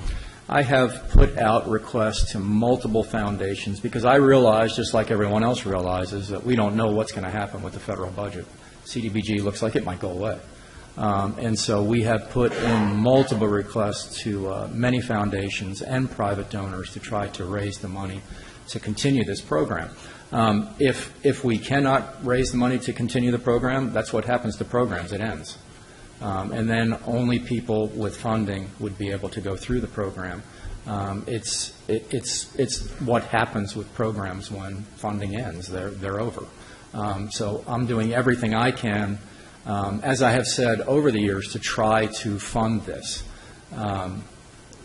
Why we can't get funding for it? Well, we have a lot of people who always come against us whenever we go to try to get funding.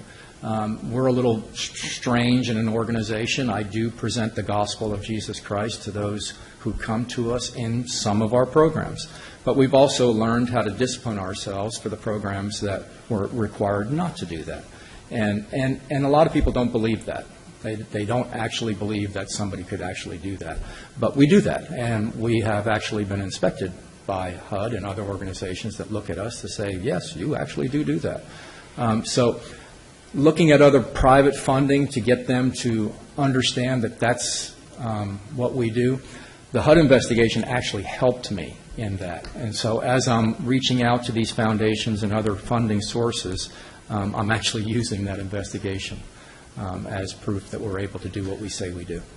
I think I want to learn more about it, so I don't know how I'm going to vote, really, only because as somebody who's ran organizations before, if I depended on a certain revenue stream and I knew it wasn't going to be there, obviously you were here for the budget and you know the no light at the end of the tunnel situation that we were presented with. I would almost like to see a scenario where we match funds with somebody else. Then it would be, I would happily give us $70,000 for somebody's $70,000. But I know it's a crappy situation because we have to do something. So I think I want to learn more about it. Obviously, you do good work there. Like you said, if some people have a criticism about the strangeness of you saying whatever it is you have to say, I think if you're helping people at the end of the day, you're helping people at the end of the day. That's where we're going. So, but I do want to learn more about it. So depending on how I vote today, I want you to know that it's because I don't know enough about it. Love to show you the place, give you a tour, talk to you more about what we do, and love to do that. Yeah. I guess my point of view is I hear a lot, as I have spent some time listening to people in the area of homeless services. The people of El Cajon are crying out, please, no more homeless on the streets. So what you do is tremendously effective. And so this is an investment at keeping people off the street to keep the numbers from rising. Right. This is prevention, and I support it. Thank you. All right. Gary, go ahead. Well, Harold, thank you for everything you do. I've been out to East County Transitional Living Center since their inception many years ago. And actually, one of the ways it started was I was walking outside the city council chambers at about 11 o'clock, a late-night meeting with a friend, and there's this woman about 40 and her 10-year-old son bedding down under the council chamber eaves here where they wouldn't get too cold. It was the middle of the summer. And we said, what are you doing here? It said, well, that the husband was into drugs, they lost their apartment, they kind of fell through the cracks on social services, and the lady had a job. She couldn't go to the job because there's no one to watch her 10-year-old son. And that's when we talked with some of the movers and shakers in the city, and they got together with no government funds whatsoever and bought a drug and prostitution-infested motel, the worst one in the city, and turned it around and made it the safest place in the city. And I go over there and I see 50 kids running around all happy and fed. Yeah. So I think that's something that's important. And I'm not going to throw those kids out on the street. Thank you, Harold. Thank you. Belinda, are there any other speaker cards? Not for this item. All right, council, I leave it to you. Like Gary said earlier, I don't know about all of you, but I'm guessing you all hear the same two complaints, and the number one is homelessness. A lot of times people come to me and say, how come you're not doing anything about homelessness? And thank God for the East County Transitional Living Center, because I can tell them we're doing more than any other city in the region. And that's great. We can be proud of that, but we got to keep the process going. I don't know what will happen next year, but right now they need money to keep the housing, the emergency housing program going. I think we should, if we possibly can, we should provide that. So I'm going to make a motion that we do that. Second. Moved and seconded. Please vote.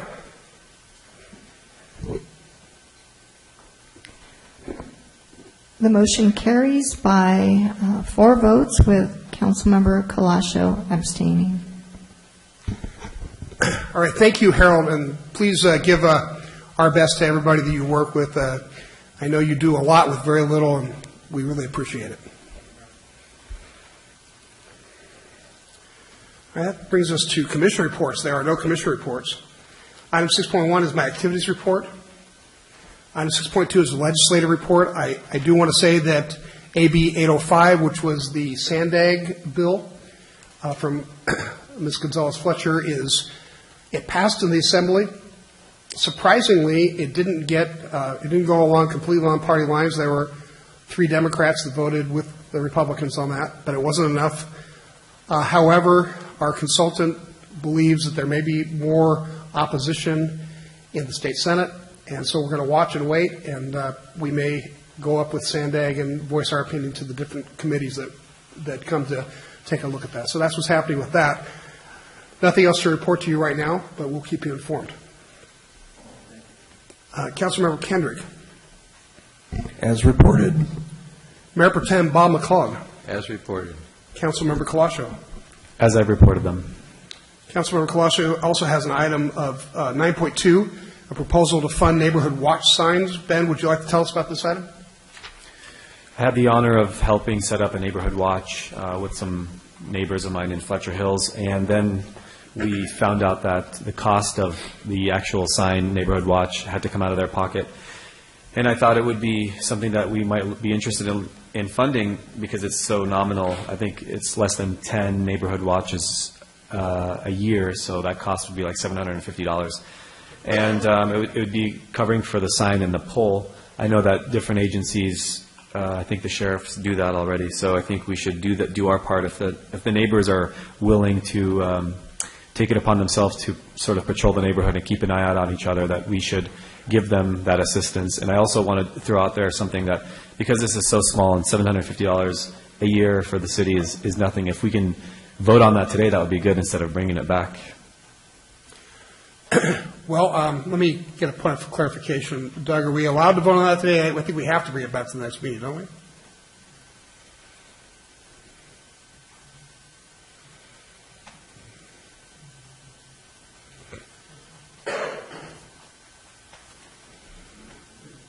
Yeah, let's take your time. We threw you a curveball.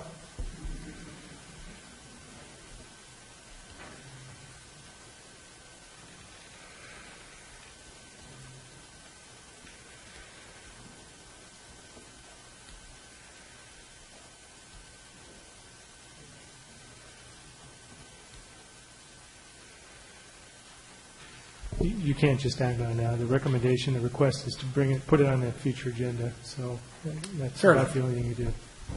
Thanks for, all right, Belinda, do we have any speaker cards on this item?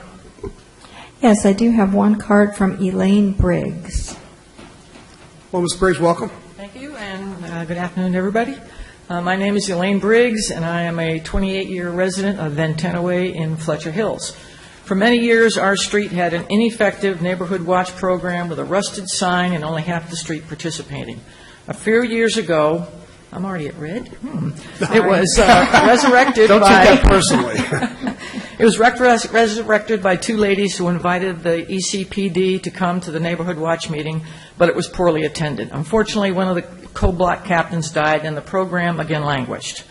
After some strange activity on our street last year, I decided to become the block captain and get the program revitalized. I contacted ECPD using the information on the website and received no reply. I then spoke with Chief Davis at one of the council meetings and was put in contact with Officer Louis Michael, the new Community Crime Prevention Officer. We set a date for our neighborhood watch meeting. I then spent hours knocking on the door of each of the 39 houses on our street, explaining the program, collecting email addresses and phone numbers. 36 of our neighbors signed up. I also asked each house to sign up for the Nextdoor website, which is another valuable tool in communicating with neighbors. Officer Michael and Sergeant Greg Robertson then came out to our neighborhood watch meet and greet. We held the meeting after work in our cul-de-sac, asked neighbors to bring chairs and snacks to share. Officer Michael and Sergeant Robertson were most accommodating in having the meeting after their shifts. Over 30 people attended, along with Councilman Cajon. In addition, Sergeant Robertson had invited some folks from other streets to see how the process worked. In discussion with the previous block captain, I was reminded that she had spent $50 of her own money to replace the rusted sign at the head of our street. At the time, a few of us chipped in to help defray her cost. We already had a sign pole, and a handy neighbor reinstalled the new sign. At the neighborhood watch meeting, I mentioned this to Councilman Calascio and Officer Michael about this cost, and both were surprised that the citizens paid for this.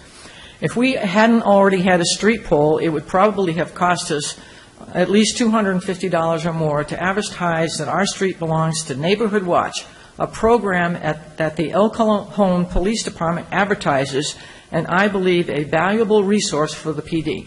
Why should we have to pay for signs and materials that help the ECPD in crime prevention?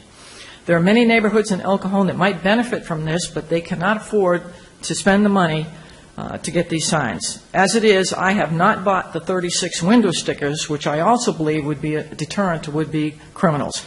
I urge you today to change the policy and provide the signs, poles, pole installation, and window stickers free of charge to those El Cajon neighbors who want to participate in the Neighborhood Watch program.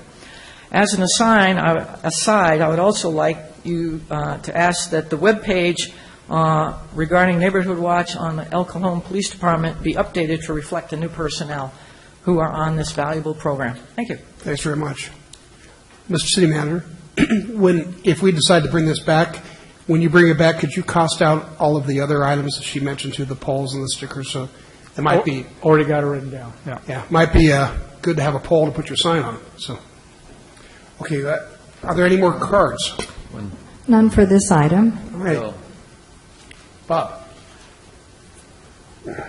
I'm not against people having neighborhood watch, but I would like the city manager to also cost out all the costs that the city now pays to send the officer out there to do the patrols, as far as initiating one of these neighborhood watch programs for the costs that we already pay for. And unfortunately, we would be using public funds to fund just a small group of people. And with 36 people signed up, if they paid $2 a piece, they could buy that sign. So I don't think it's a tremendous cost to put in a sign for your neighborhood. It shows a little pride of ownership, and I don't know whether that we want to use public funds for that or not, because it's just a small group of people that would be benefiting from it. It would be setting a new precedent in the city of El Cajon that we give money to just small groups here and there. So I don't know if I could buy into the program. Well, my position is public safety is what we're all about. And I think that it would give the right message if we paid for the signs, the poles, the installation, which is not cheap, the window stickers, and fix our website, because here we have this group of citizens that say we want to help ourselves, and if we save 2 police calls, we've made our money back. So I think it's good business, and I know in Ventana Way you could probably afford it. That's not the point. They can't afford it down off of Lexington. You know, they're probably just able to buy milk for breakfast for the kids in the morning. So we need to treat everybody the same. And I think it sends the right message to encourage people to get together and cooperate. It's something that used to be done, 60 years ago, not so much now. I'd like to encourage that. I think it's great. I think Ventana will probably be the safest street in the city pretty soon, if it isn't now, with everybody watching for the bad guys coming in. They'll say, "Oh, we're not going here," and that's what we want. So I'm all for this. I think Ben has a great idea here. Any other questions, or Steve? Ms. Briggs, congratulations, and thank you for resurrecting that program. It's amazing you went door to door. That does take some time, doesn't it? But you get to know your neighbors. I agree with Gary that the city needs to support people like you and the efforts and your neighbors, and I think your request is well heard. All right, I think we've heard from you. Ben, would you like to make a motion? Just to bring it as item 9.2. Move to approve 9.2. And a question for the city attorney, is that enough to add all the things, the installation and? I think the city manager received that information, and he'll provide that report. Okay. Is there a second then? Second. Moved and seconded, please vote. The motion carries by unanimous vote. All right, Mr. Goebel, that brings us to you. Anything new? As reported. All right. There are no joint council member reports and no general information items. Item 13.1 is a first reading for zone reclassification number 2302. Staff, would you please tell us about this item? Mayor and Council, in 2010, the City Council approved the zoning of properties located at 619-623 South Lincoln Avenue, along with a plan unit development and a tentative subdivision map for 15 detached single-family homes. The approvals included a condition that the zone reclassification ordinance readings do not happen until the final map is ready. Well, the final map is now ready, so we're asking that the council introduce the ordinance and approving the zone reclassification 2302. Council, any questions? Thank you very much. Belinda, do we have any speaker cards on this item? No cards on this item. And Council, it comes back to you. Would someone like to pursue with a motion? Motion to approve the introduce ordinance. Second. Please vote. The motion carries by unanimous vote. Belinda, would you like to recite the ordinance? An ordinance approving zone reclassification number 2302 for the rezoning of property located on the east side of South Lincoln Avenue, between East Camden and East Washington Avenues from the RS6 residential single-family 6,000 square feet zone to the RM 4300 residential multifamily 4,300 square feet zone, APNs 488-37101 and 493-10101, general plan designation, medium density residential MR. Thank you. All right, item 14.1 is the second reading of an ordinance establishing council districts and amending the municipal code for city council elections by districts. Does the council have any questions? Belinda, do we have any speaker cards? Yes, we do have several. The first speaker is Paul Serco.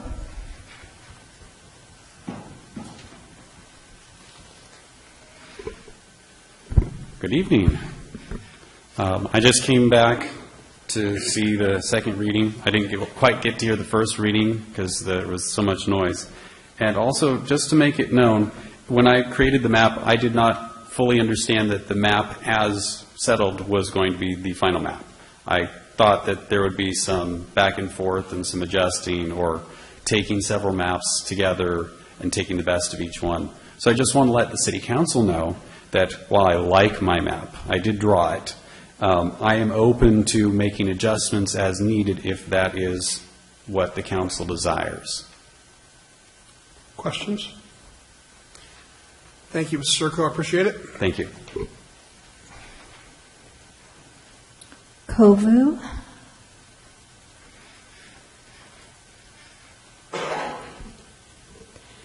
Brisa Johnson.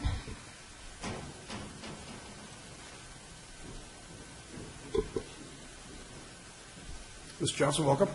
Good evening, Honorable Mayor and Council members. I just want to speak on behalf of the Unified Communities of El Cajon Coalition. We've been working together for months now to develop a map that included all communities and protected communities of interest. As you have met and heard many of them throughout the different hearings advocating for the B. Johnson map, and I know that you all decided to move forward with the P. Circle map. Just as my fellow neighbor over here mentioned earlier, that nobody advocated during the hearings for the P Circle map. There was a lot of rallying behind the orange map, a lot of rallying behind the B Johnson map, and the council chose to move forward with the P Circle map. And so I'm asking you today is that you consider making changes and edits to the P Circle map that do include the Unified Communities of El Cajon, that do include the advocates for the orange map, so that we could really put forward a map that is representative of all communities in El Cajon.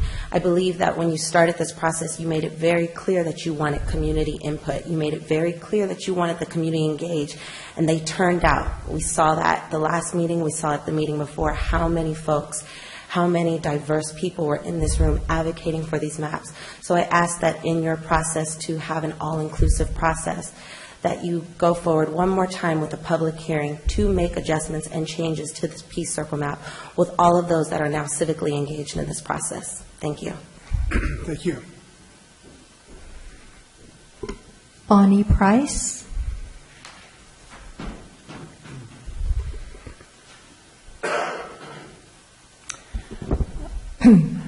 Council, I thought the entire process was very, very credible, involving a lot of people, and beginning with the city manager inviting stakeholders to get endorsements, which a group that I represent did, and I was amazed and disheartened.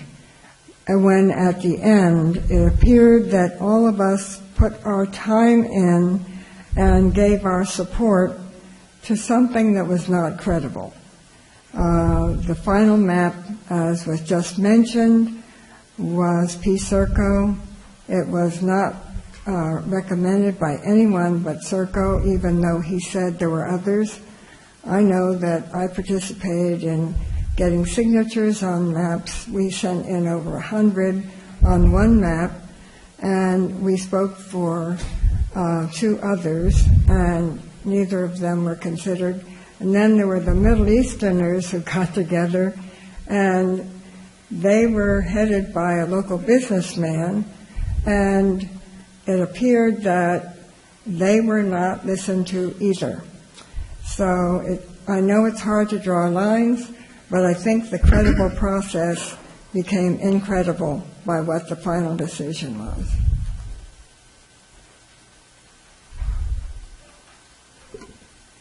Eddie Price. Mr. Price, welcome. Thank you, Council. And I chose not to wear my Raider outfit today in hopes that you would look upon me a little bit more favorably. Also, I'd like to buy that house on Swallow. Okay, now that we got that out the way. I was one of the people that put in a lot of work on one of those maps because we were invited to put in a lot of work on the map. And with all due respect to P. Serco, I guess he just put in work on the map. I think, in the name of transparency and fairness, it ought to be extended a little while longer and another meeting take place with P. Serco to make you guys happy and the people that actually put in some work and went to meetings and, missed dinner with their families and stuff. So in the name of fairness, I'd like to see this extended one more time for a meeting that encompasses some more people, some more stakeholders. Thank you. Thanks for coming. Amanda Lee. Ms. Lee, welcome. Thank you. Good afternoon, Council. I'm here to provide comment on behalf of the ACLU. The ACLU applauds the El Cajon City Council for the open and community-focused manner with which it has pursued the districting process. Engaging the public and encouraging their active involvement in the process is the best way to ensure that the voice of the community is heard. This is the purpose of the California Voting Rights Act, to give a voice to communities that lacked one and create elected bodies that reflect their communities. By holding hearings, community forums, and making the city demographers available to the public, the city endeavored to create a process that the community can believe in. This is critical because when members of the community trust in the process, then districting can lead to increased civic engagement from all parts of the community. For these reasons, it is imperative that the decision of this council have a broad support from the community as possible. If achieving that broad support would benefit from a brief additional period to work with concerned community leaders and address their concerns, council should consider doing so. Doing so should not imperil the ability of the council to comply with Measure S and hold district elections by 2018. Taking the additional time to select a map that the entire community can celebrate together could benefit all involved. The ACLU thanks the City Council and demographers and the community that has been engaged on this issue in advancing democracy in El Cajon. Thank you. Thank you.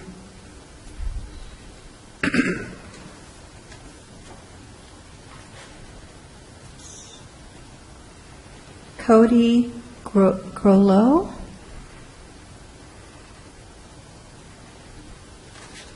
Jacob Sitter.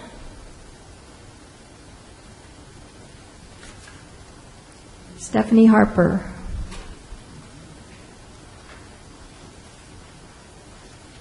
Ms. Harper. Hi. I'm just going to voice what everybody else is saying. Becoming a charter city was supposed to have made the citizens have more control and have a bigger voice. But what good is our voice when nobody listens to us? I think that if the city as a whole had to vote on this measure, then I think the city as a whole gets the right to vote on what map it is. I mean, this is what the map was about, is having some representation. And that's what you're supposed to be doing, is representing us. And if you have an overwhelming number telling you this is what we want, despite what you want, you should be listening to the people and giving them what they want. That's what you're there for. So I'm just echoing what they're saying, that I think that if the citizens are in support of something else other than what you guys are in support of, you should go with what you're supposed to be doing, and that's representing us. Thank you. I have no more cards on this item. Okay.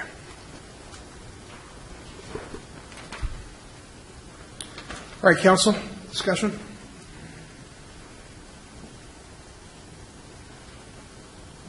Well, I'd like to address some of what you have to say, because I do empathize with what you're talking about, and I know that these processes can get really wrapped up in the politics. If it's wanting to push forward what you want to push forward, and that there's nothing wrong with that. I do want to point out that in preparation for district elections, I looked at a lot of other cities, and we were very different than most of the cities in the sense that the 4 maps that came to the final vote were all fairly similar, with the exception of one map that wanted to split up Fletcher Hills, but the rest of the maps were all fairly similar. Very little difference. And frankly, from the perspective of the California voting rights wanting to make it more fair for minorities to have more representation, this is a map that had 3 majority-minority districts. I just want to point out that you may disagree, but in my point of view, you got, and I'm talking about specifically to B. Johnson and to the people of the orange map, the way I see it, you got 95% of what you wanted. And in any political calculus, I think that's a win. We didn't push a map on you that kept things the status quo. Change is coming to El Cajon because of the new map. And I think the new map was fair, and I think it was easily understood. And I think that's why I won. It had nothing to do with the fact that Paul ran for city council. He was one of hundreds of maps, but his made a lot of sense. And I think, and frankly, there wasn't a uniformity of consensus here on the dais. Mr. Goebel liked the orange map, which is very similar to the Peace Circle map. He liked that one better. And it was a split vote of 3-2. Anyway, I just want to say that because I applaud what you've done. I applaud your involvement in the process. I don't think you can fairly go back and tell your constituents that you lost. I think that the real message here is you got most everything you wanted, and there was a little bit of disagreement on some of the finer points. But that's just my opinion, and I thank you for coming. Bob? I agree with you, Bill. There were several of the maps that looked just like the Peace Circle map, and I think they were very much the same in a lot of respects, that they kept Fletcher Hills together, they kept the east part of El Cajon together. The ones in the middle are probably going to be the minority districts, and we'll have a very different looking council in the future. So I think what we wanted is going to be accomplished in the future. So I think there were similar maps, and the one that the council decided on just happened to be that particular one, but there's 3 of them that were very similar to that. Any other thoughts? Yeah. Well, another thing you may want to consider is there will be 2 strong majority-minority districts in North and South El Cajon that have no incumbents in the next election.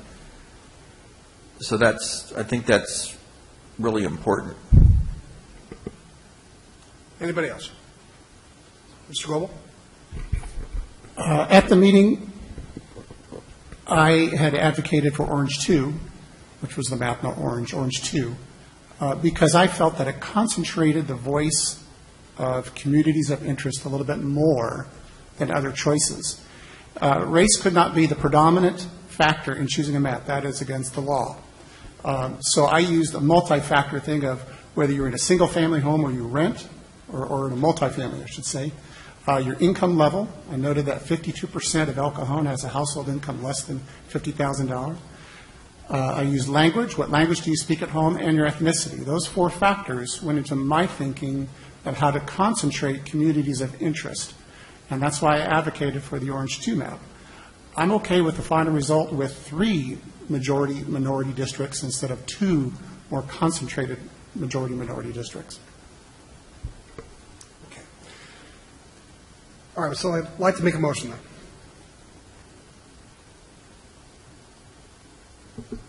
then. Motion to adopt the ordinance. Second. Moved and seconded. Please vote. Brian. Linda, I'm sorry, having trouble with mine. just one moment. Okay, reset. We're ready. Let's try it again. Please vote. The motion carries by a vote of 4-1 with Councilmember Colasso voting no. All right. That brings us to closed sessions, which we We have need a canceled. title read on the ordinance. Oh, thank you. Please read the title. Yeah, right.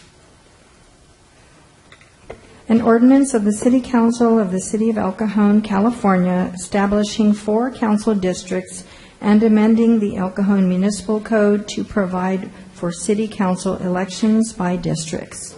And that's it. Thank you very much. Our closed session was canceled. We are now adjournment. The regular joint meeting of the El Cajon City Council, El Cajon Housing Authority, successor agency to the El Cajon Redevelopment Agency, held this 13th day of June 2017, is adjourned till this evening, June 13th at 7 o'clock p.m. We'll see you tonight. Thank you.